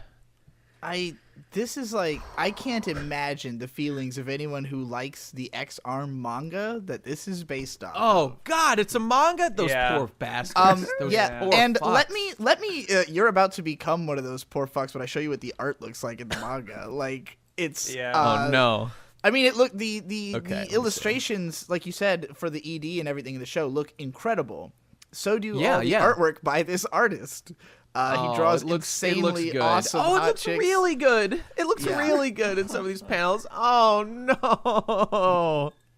So This is so sad. I'm Yeah. guessing what happened here is this is a case of we've got a show, a manga that could never have been adapted without CG because it's just fight scenes. And they just went for, it's a new studio, never done anything else. I'm waiting. This was I'm not- waiting for. Yeah, here's I'm the waiting thought for process. Here was the Kanepa's thought video process. on it, 'cause Guys, he's gonna talk Ghost more in the about it. Shell already did this. Doors open, boys. We are going to combine CG and 2D like no one's ever seen. And if they just call us out on it, we'll say, well, Ghost in the Shell did it and got away with it, so it's going to be fine. But they never did it like this. No, it not wasn't like meant to be this. used this way. It One definitely point. wasn't. One point that I want to make about it. What's unfortunate is like because it's so jarring and noticeably, quote unquote bad. I don't want to say it's like bad animation because I'm trying to. Come on, Shaybs, have a goddamn spine. It's a nightmare. No, it's bad. It's look, it's a whole other argument. I don't want to. Cineclinic had this very, very good video about calling animation bad, quote unquote. But like what the thing about it is that whenever they do something weird or different, like when the guy has the X arm and his power is to like phase through objects.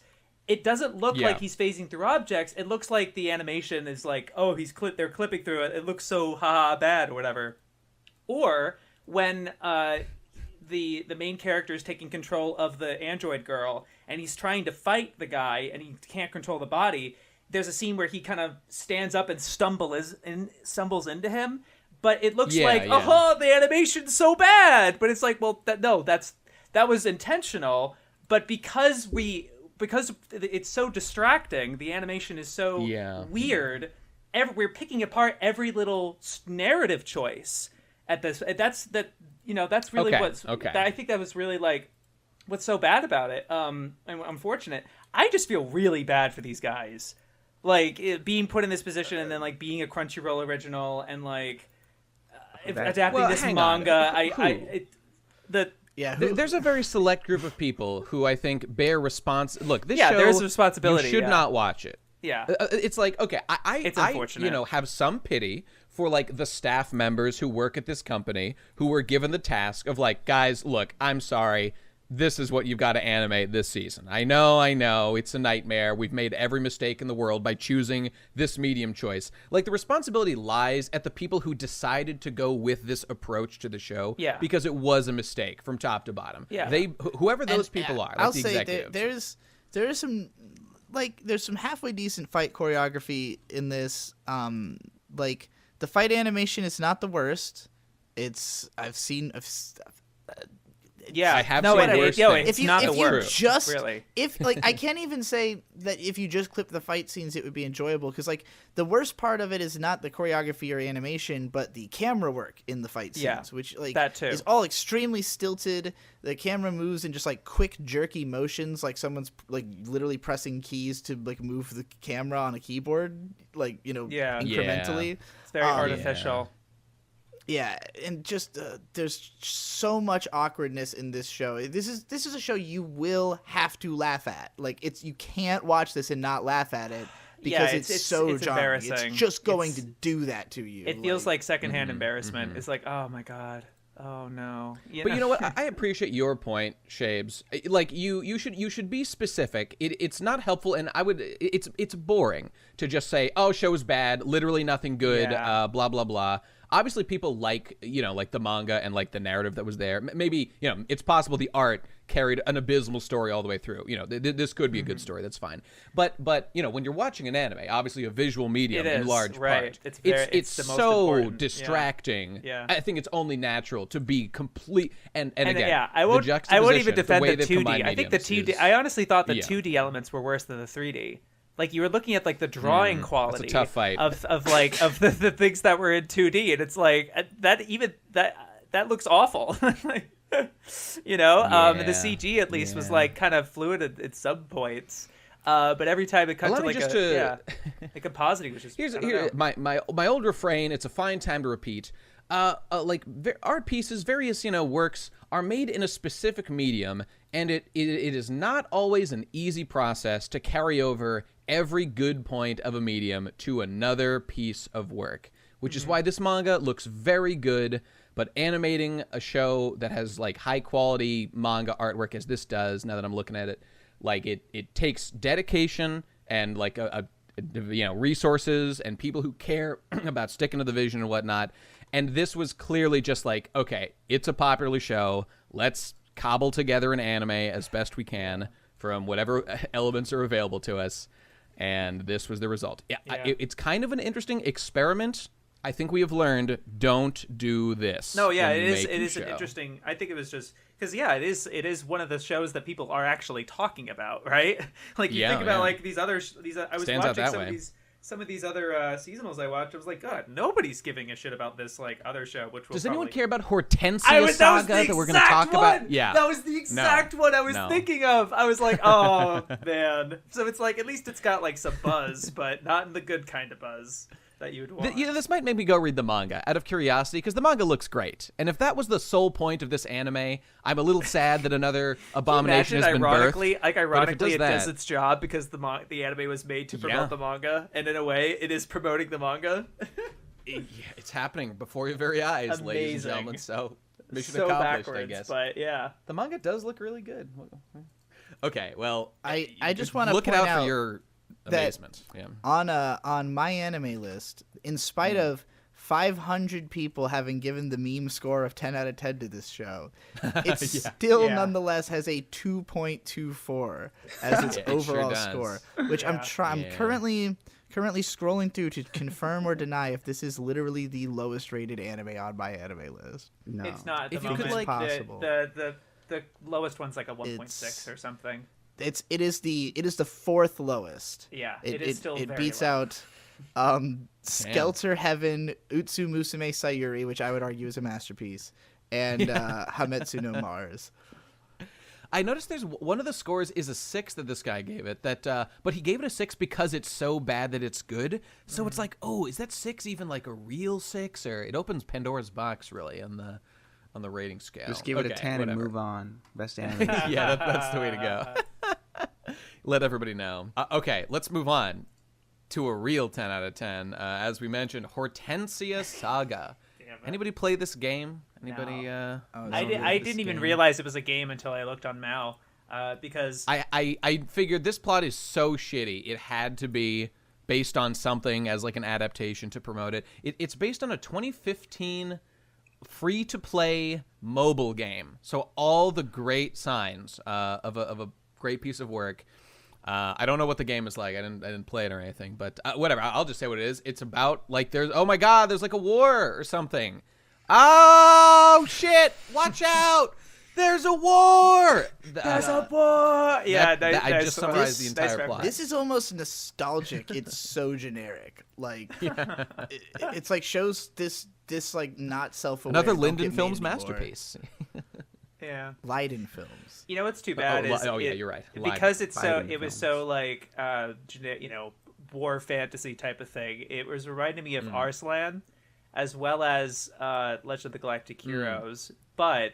I was thinking about it, and because it made me think. How dare you put them in the same fucking sentence? Well, look, it is kind of a war between two factions, and there's a bunch of characters. There's about to be a war between me and you in real life. Look, but LGH is my top 2, man. But I was thinking about it. I was like, what makes LGH so much better? It's like on a first episode basis. It's more about what makes this shit, because like the overlap between the two ends at War Story, basically. Right, because it's like they don't introduce that many characters as this show does, and they're not trying to lead you. They're not trying to hook you with this inciting incident. You know, because it's like I don't care about any of these characters when they have this big wolf guy, attack and kills the king and whatever, and it's like I don't. This is like episode 21. Why is this episode 1? Right? By the way, I love what an amazing twist that, okay, the king is murdered by like an enemy faction. Okay, they're still fighting war. Okay, cool. The princess has gone missing. Meanwhile, at the same time, a mysterious blonde boy with short hair shows up at like the princess's like defender lord's manor. Who could it be? And no one questions it at all. It's been years. And she grows her hair back out anyway. She has long hair again, just tied up. Why are you like this? Why are you like this, Hortensia Saga? Yeah, look, I didn't want to have to clock Marius here because that's it's a dick thing to do. But Jesus Christ, not even trying. No attempt. At least grow a beard. Like I mean, there's been that. They've done this before with. I haven't seen Yona of the Dawn or anything, but that idea of like the princess having to go out on her own and get stronger, or Scrapped Princess, which I also haven't seen. It's classic. Well, I have. Yeah, both of those are vastly better than this. Yeah, no, exactly. This is very This is a very tenuous connection, but just play Final Fantasy IX instead, because Garnet is kind of similar, but that game is a 10 out of 10. So watch Steven Universe. Go play that instead. I don't know. I have to play a Final Fantasy game first. Ooh, let me recommend 9. 9 first. It's a good one to start. That would probably be your favorite. I was looking to play 6. That's a good one too. Another good one. Yeah. Anyway. Speaking of good ones, no more need. Let's talk about the next show. Vlad Love. This came out of fucking nowhere. I don't know if any of you guys were aware this was happening. I start this show up and I've got my usual. What show is it, Digi? What show? Vlad Love. I start up Vlad Love and I've got my usual 2x speed on at first, but then I notice fuck, this OP is a banger. I gotta go back. Sure fucking is. I gotta go listen to this in 1x. So I scroll back to the start and this is when I notice. Wait a minute, supervising by Mamoru Oshii. What? What is? What? So I'm watching this OP. It's awesome. It's got the footage of the band turned into anime. Yeah, it looks awesome. Sick. And then Mamoru Oshii's name's all over. I guess wrote the fucking screenplay. So it's like his product from start to finish. He came up with the whole concept. And can we give a rundown? Mamoru Oshii, Ghost in the Shell, 1995, Angel's Egg, Pat Labor, what's that one? The fucking show, Urusei Yatsura. Yeah, everything good. Which is probably important to mention because, usually people know Mamoru Oshii for Ghost in the Shell, Pat Labor, not as much comedy-based stuff, although Pat Labor does have comedy. Right. But, people are seeing Vlad Love as kind of his throwback return to types of shows like started with Urusei Urusei Yatsura. Yatsura, right? Yeah. This felt the most like Pat Labor to me that something has felt other than Pat Labor, probably. Yeah. Like, it has that same very dry sense of humor and sly undercurrent of political commentary. That this one's a lot more anime-esque. Yeah. And it maybe has a bit of Huey's Law here towards Mom. Like, maybe there's a reason he's not directing it despite doing basically everything else. Because it's got there's a whole. I guess I should describe the fucking plot. The main character is this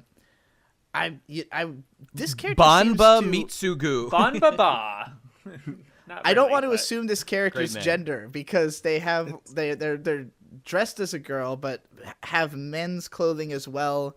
At one point says something to the effect of like, "Oh, any man would think this," but then also says something about "I'm a girl who's obsessed with blood." I think whatever the case may be. thing. Yeah. Maybe It's just a lesbian thing. Well, she's definitely very gay. She really wants to. Oh yeah. She's all about this vampire girl. But yeah, My Vlad Transylvania. What an amazing name. Yeah. Great name. So she loves to get. Has a fetish, she says, specifically for giving blood. And how convenient. This vampire tries to raid the blood truck where she's giving blood, and so she takes the vampire home and agrees to let her live there in exchange for giving her blood. And I have to assume that this vampire is meant to be a metaphor for waifus or just capitalism in general. And this is all going to be a big time socialist propaganda thing, but I'm okay with it because it's really funny and the characters are really fun to watch. Also, it's got a cool visual style where like there's paneling throughout the shots. Art design's really nice, like the backgrounds and stuff has this kind of paintery type of thing. The editing style is weird. There's like a couple of live action shots mixed in there. They're putting in the work to make this thing stand out. I love the like warbly kind of pencily look of the outlines of the characters and stuff. It's just got a super cool aesthetic, and the two main characters have really great designs. But and chemistry with each other. The dynamic here is so cool of the fact that one is addicted to giving blood and just seemingly like they don't have any mindset towards anything of other than giving blood. Like that's it. That's all that matters in life is giving blood. And that I love that fucking Banba is real subtle about it. No, don't let anyone know I love giving blood just by wearing a jacket like Rockera style pill on the back, giant blood donation symbol. Yeah. It's she's great. I can't help but see it as like being just like an extreme masochist, like darkness level, but for giving blood. Darkness from Konosuba. I mean. And love that shit. So like this character is the ultimate simp. That's the word I was looking for. She's a massive simp, and Vampire Girl is just like all she wants is blood. She doesn't care. I just want to drink blood. I just want to give blood. So girl who wants to give blood is going to recruit other people to give more blood to her vampire girlfriend. So it's like a pyramid scheme of bloodletting, I guess, is what we're going to end up with. I'm just fascinated by this. It basically seems like the message of this show is like waifus are evil and will drain you of everything and everyone you know. But they're that would be a great message. But by the way, one note of interest about the show is that like episode 1 aired apparently like on YouTube like a month ago, and as soon as I finished episode 1, I'm like, okay, gotta go see episode 2. There's got to be a couple out by now. Like they're not out. I don't know when they're coming. It's like it's not known when more episodes are in fact releasing. But to be fair, I thought it was really interesting that the first episode aired on YouTube. I thought that was really radical and different and exciting, honestly. Because like that's obviously like the platform where it's like you can just send the YouTube link to the people and they could just watch it, I like that. Sorry. By the way, I'm just looking on Mal. It does actually say episode 1 was streamed December 18th. Blah blah blah. It says regular broadcast began February 14th. Okay, but I definitely didn't see episode 2 out there because I looked for it when I was watching this. So that it's been more than like 2 weeks since then, or whatever, week and a half. No, so that's I don't February. know where the fuck episode 2 is. But January. hopefully coming soon.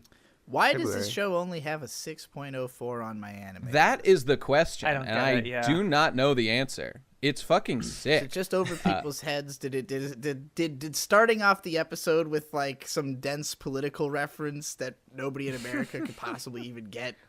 Maybe turn them away. It's possible. Yeah, it's possible, but it doesn't even have that many people following it. I mean, look, none of us are intelligent in the least here, but we do generally know who Mamoru Oshii is, and like that for me was a lightning rod. I need to watch this show. Exactly. There's no way. So, but not everybody thinks like that. Not everybody knows. So it feels like it is flying under the radar in a big way right now. Or with the he worst is the director. Oh, he's directing with he's Junji one of the Nishimura. directors. Okay. Yeah, it's a Yeah. Which Junji Nishimura, also a really good director. So hell yeah. Who the two worked with starting like back in Urusei Yatsura. So they've worked together for a long time. Yeah. But I will say maybe one reason why people aren't as vibing with it maybe is like, oh, well, it's not Patlabor, it's not these other things that he's known for, right? They're making these very direct comparisons. And to be fair, for one thing, it's only one episode out. But the other thing is like, it is kind of lower stakes. It's not trying to do this like super, super ambitious thing. And it doesn't have this legacy type of thing that his other series have. Even like Gozenso Banbanzai has like this kind of cult following to it, right? And so I feel by definition, this has no following at all. Yeah, right. So I feel like his works are so mythicized and like they're put on this like pedestal that anything new that he comes out with, it's going to be compared to those things, and I don't think it's very fair. I think judging it on its own merits, especially comparing it to the other things of the season and things that have aired in the past couple of years, it's just so idiosyncratic and like different and clearly trying to do something interesting and fun. Yeah, I don't know. It obviously it should be judged on its own merits, right. But like just like when there's a new fucking Trigger Man, Gurren Lagann guy, whenever those two, him and the writer Nakashima, team up, I'm like, I'm here, boys. What do you got for me? Oh, it's not Gurren Lagann. 0 out of 10. Why did I waste my time? Right. Which obviously is a terrible way to consume anything. Exactly. And I'm, because I love Oshii. I come into this and I am like, oh, I remember everything he's made that I love so much. I hope it's another one. Yeah. And exactly as you're saying, it could never. First of all, it's a show. It's not a movie. Got to keep your expectations reasonable. But it is. I mean, considering. I would say this is, in fact, the most artistically engaging show of the season for me. I loved, the egg priority one, but the premise for that was a little bit not hooky. It's got a little bit of like KyoAni, just like every girl, big dramatic face all the time. This is like comedy and movement and energy and style, and like this really hooks me in. And there's a scene where they explain Huey's Law.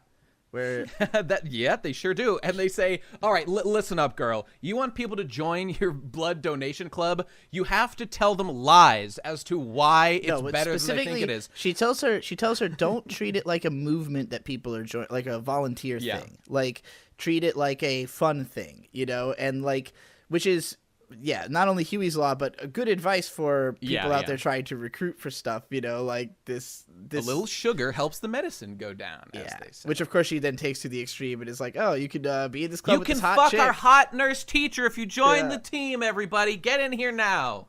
She's dressed very provocatively, and she loves that shit. Hey, I get the joke that the nurse's name is Chihiro Chi Matsuri. Yeah. Blood in Japanese. I'm a genius. Yeah, it feels good. Right. Yeah, I love it. I'm looking forward to the rest of it.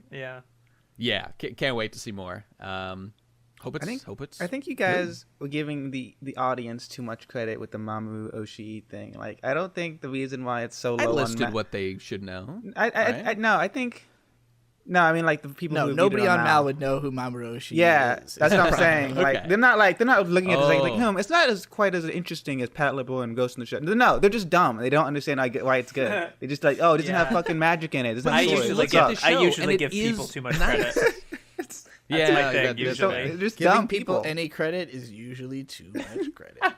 I think I can't speak. The fact the score is so low does honestly perplex me. But like the fact that there's a few members paying attention, that I get, because like what is the show? I'm also very curious if this is being used to like launch this new studio Drive here, because it's is their first Drive one, right? and Drive and Production IG co-producing, and they're listed as like I guess also helping Production IG with Uzumaki. So okay. Probably like a new offshoot of IG. I don't know. Don't Bro, quote holy some fucking fuck. actors, Let's go. song connection. I don't know. Yeah, Oshi Production Studio, make it happen. Churn out the shit. I want to see what you got, boy. Well, there you go, people. Strong recommendation from most of us, I think, about Vlad Love. Go look at it. You will enjoy your time. It's going to be the only one I follow this season. yeah. That seems about right. You're not watching Wonder Egg Priority Shaves? I'm going to wait for it to finish. I want to. Oh yeah. I want to wait because I have the same vibe towards it as like Review Starlight or Flip Flappers, where it's like, whoa! I remember people kind of when those two shows first came out, and then a little later they were like, oh. So I'm gonna hold off. We're gonna wait a sec. All right, now to talk about the greatest anime of the season, Dune. Tell us about Back Arrow. Oh boy, Back Arrow is how do I even describe Back Arrow? Because it starts off about this anime of the season. Anime of the season, yeah. It starts off with these two countries that like one is about smarts and the other country is about being strong and valor, and they have these giant robot CGI mechs that represent your conviction. I believe the word they use is. Yep. Conviction specifically is like a phrase that you like powers yourself, I guess. Like I'll make it somehow is one girl's conviction. So. Yeah, so she doesn't get like and your conviction comes with like weird specific like abilities that are representative of your. And then because that's like the first half of the episode. The second half of the episode is about this other guy. Whose name we'll get into later. Yes. Fuck him, I hate him. And this fucking rural village that's getting attacked by some big mean guy. Oh yeah, and they have these weird things. Okay, hold on. First off, there's a flat Earth, right? That's number one. The flat Earth. There's the ice wall. Jeez. Yep. There's just a lot. Right. There's just a lot going on. They worship the ice wall too. They do worship the ice wall. Sends them gifts in the form of power bracelets that you put on your arm that turn you into a giant robot. And that's what this story is about. It's about turning into a giant robot and fighting people with your conviction. In the middle of this war, it's the characters in particular are this little town in the middle in between these two giant warring nations, and they're just these little cowboys trying to make it, like in the middle of the desert or something. Just call yourself Final Fantasy 12 and be done with it. We've all heard this story 1,000 times. Every story is just one of the Final Fantasies. Bro, this was such a Tomino anime. I loved it. Yeah. Like the dialogue and the names. I enjoyed it. And I liked how retarded everyone was. Everyone was incredibly stupid, and that does make me like them. Exactly. Like this gift from God descends from heaven, lands in front of them, and they immediately think, "Let's cook this motherfucker!" And they just put this metal ball on top of a fire, roasting whatever's inside. They have no idea what's inside, but the whole village is so hyped for this activity. Yeah, we're gonna eat like kings tonight. And then main character comes out. Because like before they do that, there's another one that falls, and the audience an audience sees that it's just a bunch of rings. So we already know that there's no food in that thing. It's probably just a bunch of rings. But then a human pops out, and it subverts everyone's expectations, which was funny. Which could have been food. Yeah, right. They bite his ass. They do try it. There's a general. Oh yeah, the kids do bite his ass. I forgot about that. And he is, by the way, naked. And episode 1, I believe, is titled "Do Guys from the Sky Have Undies?" Yeah, or they need undies or something. Yeah. Yeah, it's a very juvenile show, but I can't help it. This is one of those where, as I was watching the first episode, I kept asking myself, should I be interested in this or not? I can't tell. It's like, on the one hand, the world all takes place inside of a wall, and the characters are all flat earthers. There's Gundams, and they're powered by will. Like when you've got the very super robot type of robots, where like there doesn't seem to be like a clear logic of how they function yet, it can be a little bit worrisome. But I mean, in terms of having faith in whether this could be good. I just looked at the staff. It's written by fucking Kazuki Nakashima. Yeah. Oh my god. Yeah. Well, shit. That's a good sign. You didn't know that? No. I had no idea. Holy I didn't even shit. look. I'm stupid. Oh my god, yeah. I guess that's why it kind of had a Gurren Lagann vibe to it. Now that I think about it. It's a Nakashima As soon as anime. when you were describing this, the scene back just now of like the kids biting the guy's ass and everything, and I was looking at the fact that it's him, I'm like, oh, well, yeah, that is a Gurren Lagann. You know scene, what? isn't it? That knowing that fact just took this from a like, I'm mildly amused to like actually thinking this might be like a sleeper great show. And you didn't say who it was directed by. You didn't mention who it was directed by. It's directed by Taniguchi Goro, who directed, best known for Code Geass, Cabaneri, right? Was that also the Cabaneri guy? No. Sorry. He did Okay. Mugen no Revius, Planetes, Right. Escryad. Yeah, the character designer's got to be the same one And as Maria Code the Virgin Geass Witch. too, because they look very similar. Yeah. Okay, but no matter. Well, No, shit. but that That's, staff was pretty like, exciting. I was like, oh yeah, I'm in. But and then watching it was like, yeah, it feels like Zabungle a lot. As well as maybe like Dunbine, which I haven't seen Dunbine to be fair, but it does have that like war between two factions kind of deal, and like the characters are just kind of thrown in the middle of it. And that scene where like they're like very towards the beginning where they're kind of on the motorcycles and going through the forest and shit, that gave me kind of like Ideon vibes as well. And like, I don't know, it was just things about it. It was like, yeah, I can see this being like a really cool kind of mecha show in that regard, but a lot more goofy, lighthearted, like those Tomino anime. Which just makes I me must very say excited. the CG fights didn't do a lot for me, which are kind of, I mean, it's just going to be like Gurren Lagann, guys. Okay, Gurren Lagann is some of the greatest looking animation of robots of all time. I don't know if this is going to be on that level, so that's a bit of a drawback, but maybe it'll make up for it in other ways. Such as when the character chooses his own name at the end of the first episode. Dune, you seem to know this meme. You wanna tell us what he does there? One of the hillbilly folk say, "Hey, this guy's a fucking bakuro," which is a Japanese word, I assume. And he's like, "Hey, that's pretty catchy. That's gonna be my name, Back Arrow." He literally names himself like retard after being called a retard. This is the logic, but in a slightly cooler sounding way. Yeah, Baka Yaro into based. Back Arrow. I was enjoying the episode, and then when that happened, I just like turned my phone off. I was like, "What the fuck, this show?" I 0 out of 10. No, that's when I knew that there was hope for the show. That they would do something that stupid. That's great. Yeah. Please keep doing that. And I like and the main character is I forget his name, but the Seiyu is the same guy. I think he voices Eren or Yuki Yuki Kaji. Yuki Kaji, yeah. Probably. Yeah, I know him. I know him specifically from Pokemon X and Y as Clement.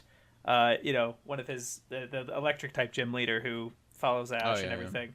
I like his voice actor a lot, and I'm excited with him playing this character as well. I think he's a great leading guy.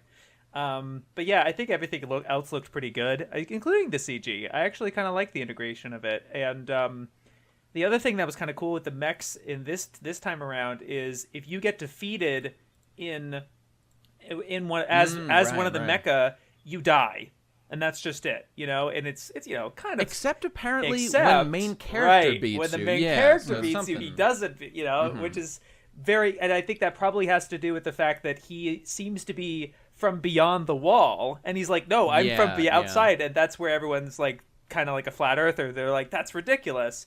But I love that one scientist guy who's like just kind of observing everything. He's from one of the warring factions, and he's like, holy shit, that's so interesting. I never thought of that. And like, he just embracing he's fascinated by it. Whereas the other girl is literally going to murder him for his heresy over I'm just saying words that that's impossible. Right. Based. Yeah, I think it's so interesting. Left. Yeah, well, I mean, keep an eye on it, folks. Let's see how it goes. Yeah. I no one else seems to be talking about it. So I don't know what the reception is. It's gonna be another one of those like Wonder Egg where I kind of want to wait to see how people respond to it and before jumping into it myself. But I definitely want to watch it at some point because fucking Kazuki Nakashima work, right? I'm gonna tell you right now. Keep an eye out for a video on my channel. Back Arrow will break you. It's coming. in 3 years. Momentarily. I'm working on the script right Hell now. yeah. All right, next show we're on, let's see, 11 here. Skate Leading Stars. Did you tell us the epic plot of Skate Leading Stars? They skate, yo. Yeah. I think this is another one of those like slant sports anime where they make up their own version of a sport that already exists. So it's not just skating, but skate leading. Maybe that's a thing. I don't know if that exists or No, not. when you look Team up figure skate leading, it just skating. shows this anime. So I don't know if skate leading is the okay. right term, but I imagine team figure skating has been a thing at some point. Yeah, but it's Yeah. I see. Like Stride was a show about free running / racing, but it was about Right. stride. You know, like that's, Yeah. that's what I mean Yeah. here. Like skate leading, I don't know exactly what that is. I can't help but notice that Taniguchi Goro is also listed as chief director on this series. Weird. Odd. Okay. But Busy man, I guess. but this one, This is his real passion. just go watch fucking. Just go watch what's the it- other one, Yuri on Ice. Yuri on Yuri Ice. on That Ice. show's so much Yeah. better, and like this show, it's pretty boys ice skating. They're not nearly as pretty as the Yuri on Ice characters. The skating True. is nowhere near as pretty as the Yuri on Ice skating. I mean, I assume this plot's not gonna be the same as that one. It'll be much worse and totally generic. So Yeah. Fair bet. To be fair, I do. w- I was feeling that with the coach character, and he's like, I can't skate anymore, but I want you to Yeah. skate and stuff. And there was some things that I thought would have been kind of interesting, where like, he has this, he wants this guy to be his rival, but the guy just didn't acknowledge him at all, and he's just kind of a dick, which like I'm not as much of a fan of. Because I love rivalries where like the other people actually kind of hate the guy and there's a genuine rivalry. I just feel like that seemed like a missed opportunity, the way that character acted. Isn't indifference the biggest form of hatred? It's like doesn't it some acknowledge say that it exists? is. I don't know. Yeah, but Hang on though. You said that the coach guy, can't skate. Oh, what a generic moment. But at the end of episode 1, that's revealed to literally be a lie that he made up just to manipulate the main character into skating.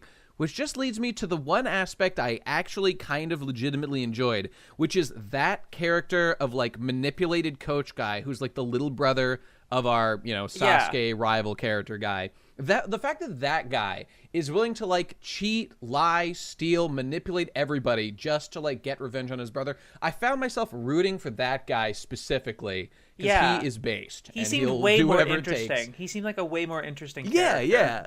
I agree. Yep. So him, I felt a little bit of a spark of interest. But am I going to watch the show? Get the fuck out of here, Yeah, man! yeah, No, I'm sorry. But Nate, no, I'm not. Would you watch so you won't watch a pretty boy skating show, but would you watch a pretty boy surfing show? I sure would, and I did, and I watched that show, which we'll talk about at the end here. Though that was, that I'm not going to watch anymore.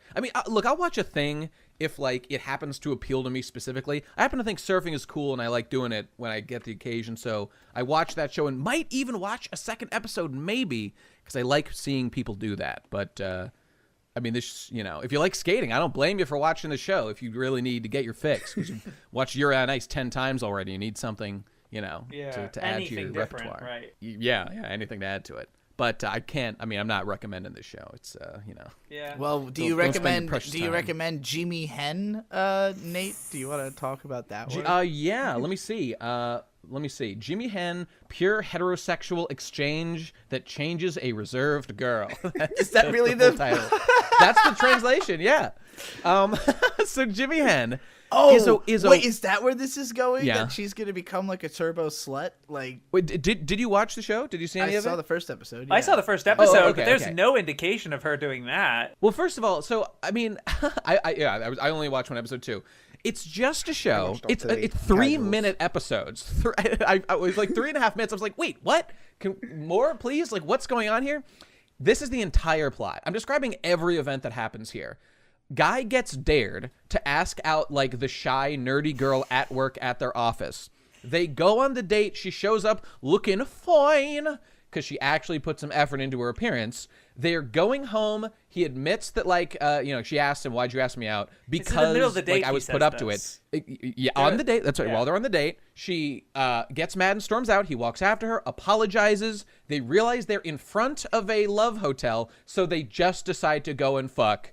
and like be happy having sex and whatnot. That's the entire plot. And at the end, she's like, I sure had sex with that guy. I was a virgin. I'm not anymore. And you know what? Next episode, I'll do it again. And that is the entire plot of Jimihen.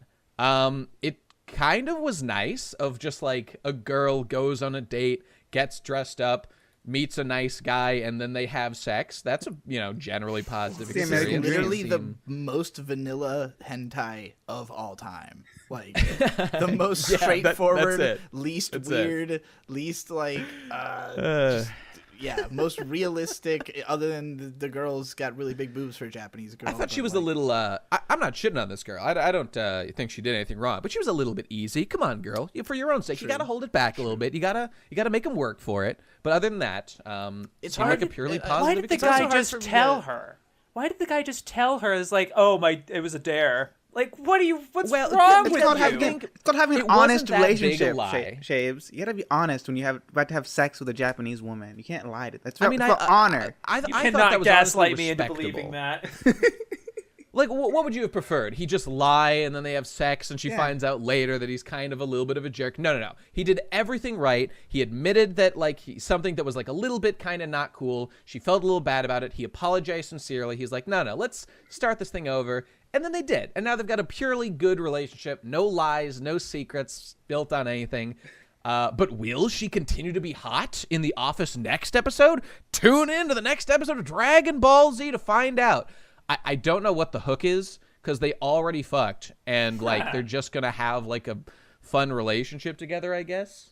No, maybe it's just gonna be like building a relationship. I clicked on episode 3 discussion on Mal. It says, and he screwed up. He will have to make things up next time, but it will be hard. Saying he likes another girl like that. Well, let's hope he realizes his mistake. You fucking idiot! Why would you do that? Right, that's what I mean. Lack of breast suckage compared to this chap in the manga is disappointing. Whoa! But the episode was good. Wonder if the coworker plans to make moves. That was what.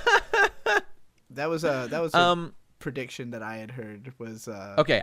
That the coworker is going to immediately cuck him like a couple episodes later. Who's described as department head on Mal, apparently.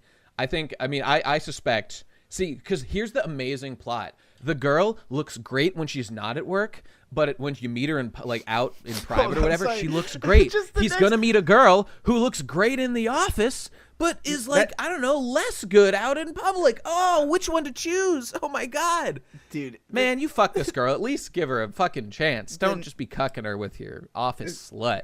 The next episode comments, it's a hot episode just like the chapter. Finally, some breast suckage. Glad she understood why he had to lie, and I'm glad he understood her. Finally! We've all been waiting for it. That's anime of the season. That's an anime of the season right there. No. Look, I'd say just don't waste your time and just go watch porn. You're not gonna get a ton out of this. This is porn. Just watch this as porn. Wait, was there? They just skipped the sex part, right? No. I watched the uncensored version where it's just 6 minutes of them having sex, pretty much. That's why it was only 3 minutes and 30 seconds. Yeah. Right. Okay. That's why me and Digi was so excited about it because we saw the porn. I had no idea. I kind of unironically want to go check it out and see how that relationship develops. It's long, sexy. So do we see actual peni and vagi? Yeah, absolutely. Okay. So real full porn. Okay. Well, there you go, people. Watch the porn if you enjoy porn. There it is. Yeah, go watch porn as if your Idoly Pride depends on it. Which it does. Oh, there it is. Dune, tell us about Idoly Pride, then, please. Idoly Pride is the best anime of the season because you think it's an idol show, like Love Because Live. A woman dies? Is that why you like it so much? Actually, kind of. When it first started, it starts off with, the 13 fucking idol girls, and I was like, oh, great, another fucking idol master or whatever. I'm not interested in this. But then it, flashes back to 5 years in the past, and it's like a two-person story with a guy and his friend who's an idol, and he's like, I'm like darkness and she's like light, and normally darkness and light don't mix together, but no, it's shut up. That's the best part of the episode. And after that they have this big arc, this big multi-year journey. It's shot in widescreen for some reason, because it's more cinematic. Kind of cool. It is cool. I was like, okay, this is weird. It's funny. It's cool. I can That get was my behind favorite it. thing Pretty about epic. the episode. Actually, was the Yeah. aspect ratio. Yeah, I mean, it's like a weird, like, artistic choice they made, and it's like, okay. And then the girl, right before she makes it to the finals of the idol competition, she tragically dies, and it's like, oh, geez, that's pretty sad. I'm so happy comes they back. didn't make that. They didn't show any of that. I was like, Yeah. is it going to be a fucking car accident? Please. There was that scene where like he's driving the car. And he's like, I just got my license. I'm like, no, please. Oh, no, please no. don't do this right now. I don't want it. I think they don't even specify how she died, right? Did they? Yeah, I think they It's a imply it's a tragic- car it's a- accident because she It drives literally a happened car. so fast that I almost didn't notice it happened. I had to go It had back to and be watch it pointed again. out. you I watched thought I it missed times something. speed, did you? Yeah. It doesn't count. It happens. I watched pretty on normal speed though, and I didn't. Well, see I shit, knew so she I was don't- going to be not going to make it because they say at She the was very gone, beginning, yeah, she was the- like, "Are you flashback watching starts Mana with from it. heaven?" Yeah. You know. Yeah. Oh, does it, okay. I He missed does say that. part. Oh God. Same. I Pay missed it. attention. Come on, guys. Pay attention. So, like, Okay, I knew she serious was going stuff. to In die. fairness, I thought I was about to watch a show about 13 idols, and I Yeah. thought I was about to sit through all of them getting introduced for like 5 minutes at a time. So when the Right, entire sure, rest of the episode was about one girl, I was like, okay, this must all just be like the lead up to like I thought it was really cool that they had all these time skips and all this stuff because I'm thinking like, wow, we're gonna be at like a substantial period in their career by the time they actually start the show, you know? No, But quite then, of the course, opposite. she dies. Well, but I mean, he's actually like I do like He's that an the adult. character started in high school, but yeah, he's an adult. He works for a company. Yeah. Good episode And one I for guess that. the idea is that the ghost of the idol girl is going to help him figure out how to be a better producer and gather all these idols. Well, and- that's one interpretation of the story. I prefer to think of it as this man has suffered full mental collapse. He has broken, and the spirit exists only in his mind as he communicates with her as she tells him to do things. Sometimes she tells him to do things to It's help these just a idols, but prank, who knows bro. what else she tells him to do at other times as he's racked with the guilt, being responsible. He wasn't there for her in her moment of need, and she fucking died. And now he has to take out his vengeance on all the other idols. This is going to be the sleeper Madoka as this man takes them out one by one in vengeance for Mana, who needs him to do so. Nah, it's probably just going to be some fun idol girls talking and having a good time. But like I was not boring. expecting because it was like, oh, she's gonna die and yeah, it goes through her tragic past and stuff. But then she comes back as a ghost. And it's just is she going to be there the whole time? I don't know. As a ghost? And then it's That's like what I wanna know. But then it's like there's all these other because you have like the OP at the end and they're showing off all the girls and stuff and it's like so how are any of these other girls? Are they going to be the characters or like how does this? Episode how does this 2 relate? probably would have been good to see to know which way we go, and so. I did not watch Episode 2, I guess I'm reading the comments on. I Mal. watched it. I can just tell you. I watched the episodes. Oh, well then you do. Okay, yeah. I watched like 3 episodes of all of these. I thought that's what I'm supposed to do. Yes, the first 2 girls he meets in the second episode as a producer or whatever are Mana's little sister and a new girl who sounds like Mana when she sings. So they're Hang on, quick question. Oh, okay. First of all, that's fucked up, and that's going to trigger some things in this man. Does he know? Surely, please don't tell me he didn't know she had a little sister. He must know her, right? He didn't know her. How the fuck do you work with a girl for years and years and she died? Did you not go to the fucking funeral? Was the little sister not there? I mean, that makes me so fucking mad. This well, is it's the worst not- show I've ever heard no, in my hold on, fucking hold on, life. hold on. That's so fucking retarded. It's not like he's like, what? You had a little sister? It's like he doesn't like know his little. I think he knew that. Wait, so he knew of her existence? Maybe Is that, he knew 'Cause he's that not, like, he had a like, he, like, sister, but he didn't recognizes realize her. it looked like her or something. No, he recognizes her as like he's like he hears her name. He's like, oh, you had this little sister. He's like, but it's not like he's not like, what? You had a little sister this whole time? You didn't tell me? Like, Oh, okay. like, Maybe I'm. there's like overreacting room to for that. like it's not like he's not familiar with the sister. He doesn't know the sister. Okay. Although Yeah. you'd think he'd get to know her. They obviously were very close while they were working together and stuff. But okay, I guess not. They had a working No, relationship. because they tell you the little sister hated that her older sister was an idol, so she like Oh. Yeah. Well, okay. I guess they addressed it then. Fair enough. It's like a good show. Well, then why is she here now? I guess she changed her Because her mind or sister something. died, and she's like, oh fuck. Okay, she's got to live up to her. Yeah, her she's like, thing. now I got to Okay. do what my sister Wait couldn't a do. minute. Is the point of this story that the little sister is going to look like her and the other girl who sings is going to be her voice and they're going to like recreate her as an amalgamation? Is that the plot? No, because there's other girls, I guess. So it's just like that's like the main connection. Okay. That's why they're like the main girls and like the connection to the. It's like a emotional thing. I don't know if you've heard of these emotions and like. It's like Idol on Ohana in a way, because it's like the main character sees the girl who died, and she's a ghost that can interact with him and stuff. I thought that was interesting, but we'll see how far. I'm sorry I kept interrupting with questions. I'm just so bored by the actual plot. I was wishing it was more like, what if the man look, let's go with my plot of he has suffered a full mental breakdown. He feels the need to recreate her. She has to live again. He's responsible. So he takes the body of the little sister, shapes her to be just like Mana, takes this girl with a voice and shapes her to sing just like Mana. In combination, he can bring her back to life and undo the sin of his youth. That sounds like a plot for me. I can't say it's not going that way. Okay. Yeah. Well, I'm filled with happiness then. I hope. What I've seen from the first 2 episodes is that like they are treating like the characters with like some respect. So it's like I would expect some plot things to happen. I hate to see that. You know, it's not Love Live. It's not, fucking it went downhill since the original cast. Fuck Love Live Sunshine. Fuck the other ones. Only good one is with Nico. That's what I did. That's my line in the sand. Understood. Okay. Go watch whatever that show is. Go watch fucking Idolmaster. That's the recommendation. No, it was fine. It was okay. Yeah, it was fine. I liked that a woman died. It seemed like a serviceable anime. Yeah. Maybe something will happen with this ghost element or Let's not. talk about boring. I don't know. ABC Shuugyou Nikki, which is about I don't want the ABC TV mascot character. You mean a Gretzko, but worse? It gave me Gretzko vibes, even though I haven't even seen a Gretzko yet. See, there you go. They kind of are like built. They're like designed Shaybs, like you haven't Gretzko seen a characters. Gretzko? Nah, you know what it was is that I had this like kind of conflict where I was like, but I know this show is the one with like 320 1-minute episodes, but I want to watch that one. And then see how it compares to this one everyone else talks about. It's the whole thing for me. I'm weird. I'm just weird. Okay. Understandable. Well, so did you watch? They're still ABC? making seasons of it, so you're not. Yeah. The normos love it in the West. They're going gaga. So I've heard. So I've good. seen. It's very, very good.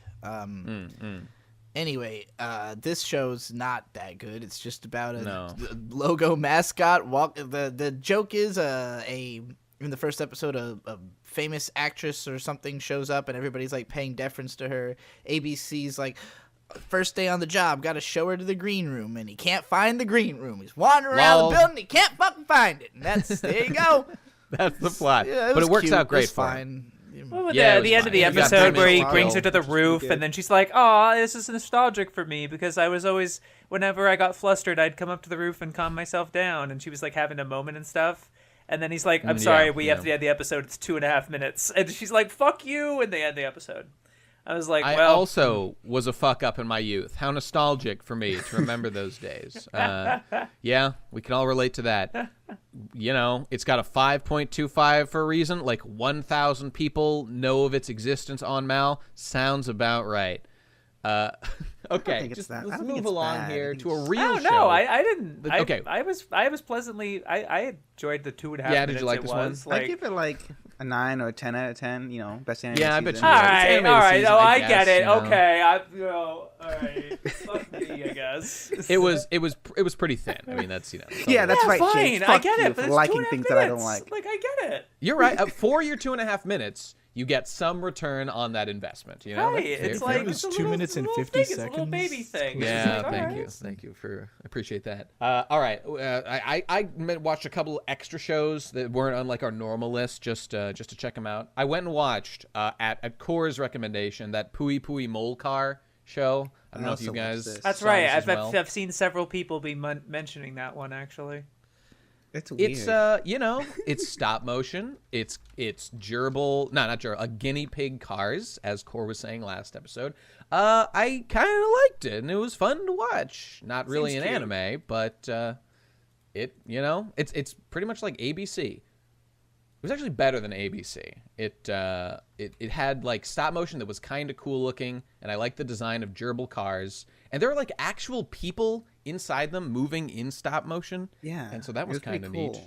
And there's the little toys, nice. and the guinea pig cars are cars, but they are also alive and have feelings and can emote. Yeah, they do things, and they have a brings up will. the They've been enslaved. It's like this must be the prequel to Cars, by Pixar. This is before the cars regained. It's like Planet of the Apes before the apes took back over. The cars are currently enslaved to the humans, but there will be an uprising. Soon they'll get metallic shells and armor. To fight the war. They'll evolve. Yeah, and it'll be great.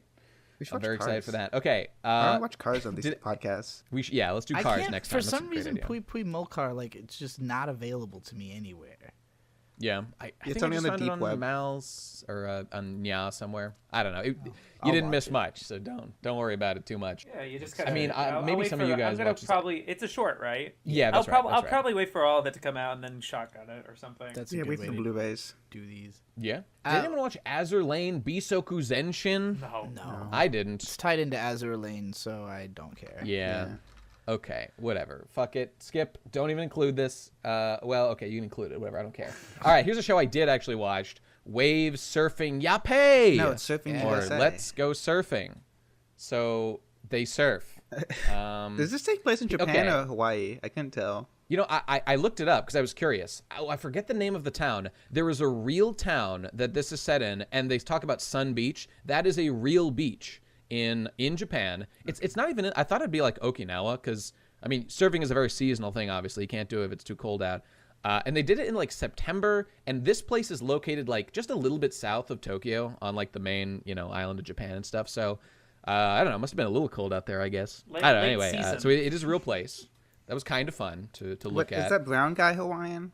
The one who carries a ukulele all the time? His name, he plays a ukulele, and like they first called him like Aloha something, but that's not actually his real name. He said apparently. Aloha, right? He said Aloha at times. He's got to be part Hawaiian or something. That guy's the best character. He just plays ukulele and sings at people what is going on. And he plays three same ukulele chords over and over. That's great. Yeah, because they only had that like mixed for the audio, and they had to recycle that for every line that he ever says in the entire show. Just don't have him. He was all right. Point is, they show some fairly ugly CG surfing, but it's enough motion stuff to be like, oh, okay, it looks pretty cool. I like seeing things surf, and surfing is something I think is kind of neat. So I watched the show when I didn't have to. Man, you're literally the main character. You see men surfing, you're like, man, I wish I could have sex with men. I mean, surf. I wish I could have sex with men. Is the first thing that came to my mind. I'm with you. Best show of the season. My boyfriend thought this show was broy. He was like, "Yo, it's broy," and I was like, "No, I don't know if I agree with that. This is just gay." Yeah, it was real gay. The main dude is it doesn't help that he's got like perpetual blush, so it's hard to say if he's like necessarily blushing in response to everything this other guy does, or if that's just his face. But they make sure to show his face in response to everything this other guy does, like just utterly enraptured with this. His mouth agape, standing in awe of the beauty, and like his childhood like Hawaiian friend or whatever. Like that guy invited him to surf. He was like, yeah, I don't care. But watching this man surf, he was like, humana, wooga! I got to get out there, boys, and mix it up with this guy. Even though I'm a corgi, I can only doggy paddle, and lol, I own a corgi too. This is my whole character. He surfs, and now, okay, I will say one mildly annoying thing. As someone who has fucked up surfing many times and is an abysmal surfer, but does try to do it occasionally because it is really fun when you do it right, this guy surfs like a 20-foot wave on his first time surfing. So just as a personal thing, fuck you, anime. Surfing is incredibly fucking hard, and fuck you for making me feel bad about myself. I mean, they even say in the anime that it's really hard and it could take months to actually do anything on the surfboard. They say that, and then he does it perfectly anyway. Fuck you, anime, because he's okay. And this is okay. They always give a backstory, like when we watched Skate the Infinite last time or whatever. Like the reason that the new skateboarder guy is so good. Well, he's never skateboarded before. How is he so good? Because he's like a professional level snowboarder. Okay, it translates. Yeah. For this, Corgi's like epic backstory is that his dad is a contractor, and he like spent his whole life walking in scaffolding up high in buildings. This gave him an incredible sense of balance. What? All right. Yeah. Okay. There's no Hajime no Ippo. Just make him a skateboarder or something, or a fucking, I don't know. There were other options to go with for this. Would you like this anime more if he was an actual corgi? I would, yes. I love surfing dogs. That's very keen. It's like Air Bud, but for surfing. Yes. I think that's the thing. Better. I think there is a surfing Air Bud movie. I would not be Hang surprised. On. Let me find out. Apparently, this anime is a recut of 3 90-minute films that were released last year. Yeah, this is like a TV recut of the movies. So interesting. That's odd. Yeah. Update: Air Bud does not October. surf. Okay. Just letting you know. Wait. Oh no, he does not. Okay. But there are no rules that say a dog can't surf, so the possibility some dogs is open. can surf. In fact, there are I've seen on TV dog surfing competitions. Yeah. Not only do people surf with their dogs on their boards, there are things where they paddle out with a dog on the board and then just like push it when the wave comes. And dogs can surf. They've been known. But has a corgi ever surfed? That's what I want to know. I don't know if they have the right build to surf very well. That's why it's an underdog story. It's literally, oh my goodness, this is it is an underdog story, but like better anime. It's like it was just episode 1, so I guess this episode was the inspiring the love of surfing, which is an important thing in any of these like sport anime. You have to make the person give a shit about it, and then like the competitive element probably will be built to like afterward. Watch it if you like surfing and don't mind CG surfing. Just watch Surf's Up. Watch Surf's Up, but also just watch the greatest surfing movie of all time, Point Break, because it's a classic of all time, and you won't regret watching it. That being said, we're done. That's the end of the shows that we talked about on our thing here in record time. Only it literally was not record time. It was close, but no cigar. Now we will indulge ourselves in our recommendation section and see what we'll talk about maybe on KHANTENT and just what the people here liked in general. So how about you, Shaybs? What were your collection of favorite? Well, definitely Vlad Love. Worst. Well, definitely Vlad Love.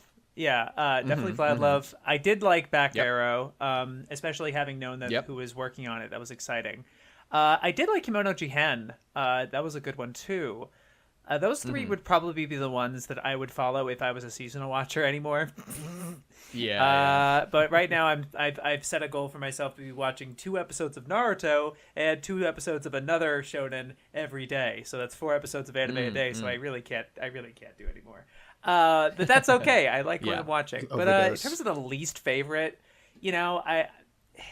Hortensia Saga was just like really nothing. It's very lack of things. And yeah, I got really bad vibes from Boonies, even though I get it, it's like some people will really like that, but that's just me being weird.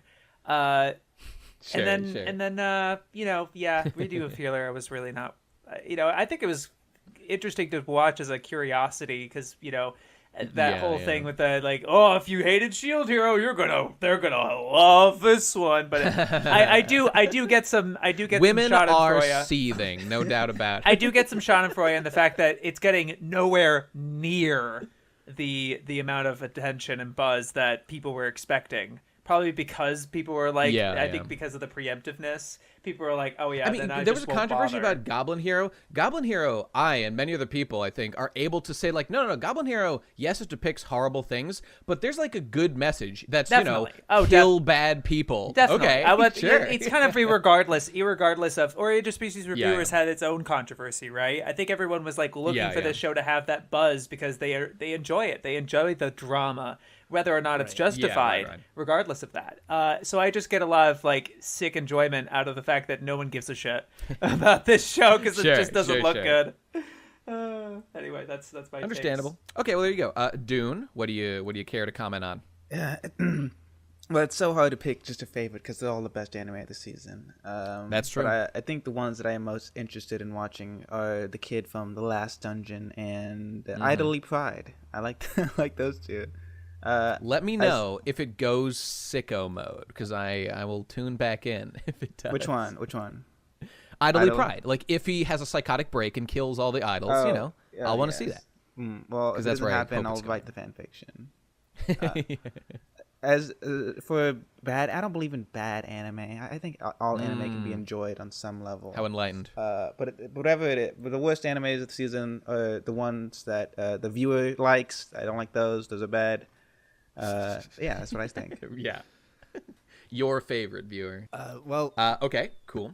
Did you want to go? Yeah. Yeah, my favorites were Vlad Love and Kemono Jihen.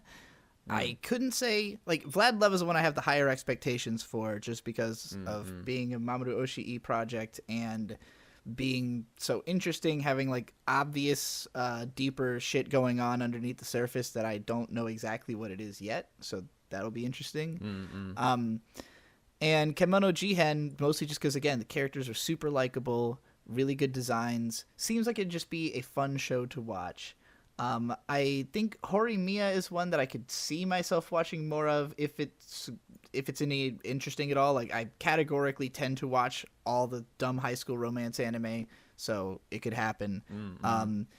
And those are all the ones that I could actually see really watching more of. Back Arrow, if it turns out I was mildly engaged with the first episode. It was like, again, I wasn't sure if it was something I should or shouldn't care about. So it's like, yes, the staff on it is excellent, but that doesn't always mean something. So I'll wait to hear more about it probably. As for my least favorite shows, Redo of Healer was headache inducing to me. Just the constant bouncing around in the timeline and just like janky animation and everybody being a cunt. It was just like, I don't know what I'm supposed to care about in this show. Oh God, fucking X-Arm was hilarious. Can't even say it was that bad because it was so funny. Hortensia Saga, just completely generic white noise, basically. And, I guess those are all the really bad ones. As for me, favorites, pretty easy. Kid from Last Dungeon, enjoyed very much, want to see more. It's one of those shows that, like, seems promising. Most shows do not, like, keep the potential particularly high as they go on. I fear this could be the same, but there was a lot of life in it. I feel like this could be something like, what's that one? Cautious Hero. I get a sort of a Cautious Hero vibe of a lot of energy, a lot of life, but it didn't, like, stay 10 out of 10 the whole time or anything. So maybe it'll be like that. Vlad Love, by far the most, visually engaging show for me of the entire season, and I really want to see more, and I want to see what Oshi's got cooking for that sucker. And, like, the only other one that really stands out is, like, I will be paying attention to Back Arrow to see if it becomes good or not. I don't know if it will be good, but, like we were saying before, there's a lot of potential there. As for the bad, I'll just give us, like, a mention to, like, Redo of Healer is bad for the world, but is so fucking weird. It was the one that kind of gripped me the most, just to, like, peel back what the fuck was going on, and, like, why did they make these choices just so that you, the viewer, would suffer? That's the reason, to make you feel bad. If you want to feel bad, this is the show for you, no doubt about it. The people who want to watch Redo of Healer, a special mention for that. They don't feel bad. They enjoy that that the vape is happening. Like, that is why they're reading it. If so, go watch real porn where there's real, like, actual visible sex organs. Your mom can't buy you real porn, but she can buy you manga. It's not the same. But there's another thing. Like, look, I understand this is a nuanced debate, but there's lots of hentai that is technically porn, is technically rape, but, like, the tone isn't, like, soul crushing. Like, yes, it's like, if you peel back the layers, the moral badness is just as bad, but it isn't conveyed in a way to make you feel like humanity doesn't deserve to continue to exist on the planet, which is how this show does make you feel. You know what I'm saying? These are fictional characters. I don't care about their feelings. I care about the feelings of the viewers who are watching it. That's what matters. And this show makes me feel gross. Okay, but for, like, the just bad stuff, without anything more to say it, X-Arm is a sin. And should never have been made. I feel terrible about it, but at least it allowed me to know that the manga is out there and probably is good, and I might actually watch it, which honestly I feel a little guilty about, because a bad anime doesn't deserve to make its manga more popular, because fuck you. You fucked up by allowing this shit to be made, but maybe that's the wrong way to think about it. Well, you're not giving any money to it either way, so. Yeah, that's true. Was there something else I was going to mention? No. As for what I think we'll cover on KHANTENT, I mean, we're already going to be overstuffed with season 2s this season, so it'll probably be like, I doubt we'll even be able to cover more than, like, one show on like before it ends, like, in terms of covering it week by week or whatever, or month by month. In terms of like the popular one that I've heard, like Mushoku Tensei, which we watched last time, I wasn't as into it, but I thought it was fine. I've heard that it's apparently one of the more popular isekai light novels in Japan. It's I heard it's like a somewhat classic. influential. It's like pretty Yeah. old or Yeah. something. It's from that website, and the reason why there's been so many isekai is because of this website that all of them are being submitted at, and that was like one of the first really popular, successful ones. Yeah. So this is it's only going to be 11 episodes apparently, according to Mal. So that's odd. Okay. But maybe that's like a perfect way to do the first arc or something, and then they'll continue. But that seems like one that people would want to hear us talk about, though I've heard that it's kind of a slow burn at first, so it might not be worth covering month by month. Maybe cover retroactively, like you've been doing with Chainsaw Man or these other things, where it's like that's also possible. We certainly can. Batches. Yeah. Aside from that, the only ones I can see us meaningfully having stuff to say about every month, because I like Kemono Jihen. I can't see having anything to say about it. Back Arrow, we're just gonna kind of wait to see how that goes. We'll see how that goes for a while. Yeah. Vlad Love is the one that I'd be the most interested in covering, both for the depth of what I think will be there and for the fact that Mamoru Oshii is kind of like one of our biggest joined interests that we like to talk about on this channel. And also Tomozaki-kun for, I guess, similar reasons, because that was the one where we could rant about it endlessly. But aside from that, like, I'd rather, there's a few shows that definitely, if we don't cover them month by month, we will definitely summarize them at least at the end of the season, like Vlad Love, Wonder, and Priority if it turns out good, and again, like, whether it turns out good or not, or we cover it week by week or all at once, we'll probably do Mushoku Tensei just because it's popular. So probably worth at least one episode. Yeah. All right. That's it, folks. There you go. Hey, don't forget, support our lovely show we're putting on here at subscribestar.com/KHANTEHNT. And there are bonus episodes available to you if you pledge $10 to that. Thank you for doing so. And of course, we thank you, Dune. Well, I don't thank Dune. Dune Dune's what's the word for it? You know when you have that kid who's like a little slow, but you let him join the class because you just don't want him to feel bad? Irony pick? That's Dune. I'll take it. We'll call him the meme pick. The meme pick of the group, Dune. A pleasure as always. And Shaybs, thank you both for being here. It's nice to have you. Thank you for having me. You guys, yo, peace. Dune, I'm awaiting your thanks. Hate you. Go to both of their channels. Link to the description. Dune and Shaybs YouTubes. Down there. Go to Twitter.com. They both do some videos Dunekun. on occasion. Go to patreon.com/Dunekun. Give me money because I'm making a big video. It's coming out soon. It's about a video game. It's not about anime. Well, there you go. I'm making all right, check them out, folks. a video. God. This fucking thing. Embarrassing. All right. Get them out of here. Thanks for being here, folks. We'll see you again soon. Stay tuned. Next thing you see will be Titan Week, motherfuckers. Keep your eyes peeled. Yo, peace. Stomp on you then, lads. Bye-bye. Bye. KHANTENT!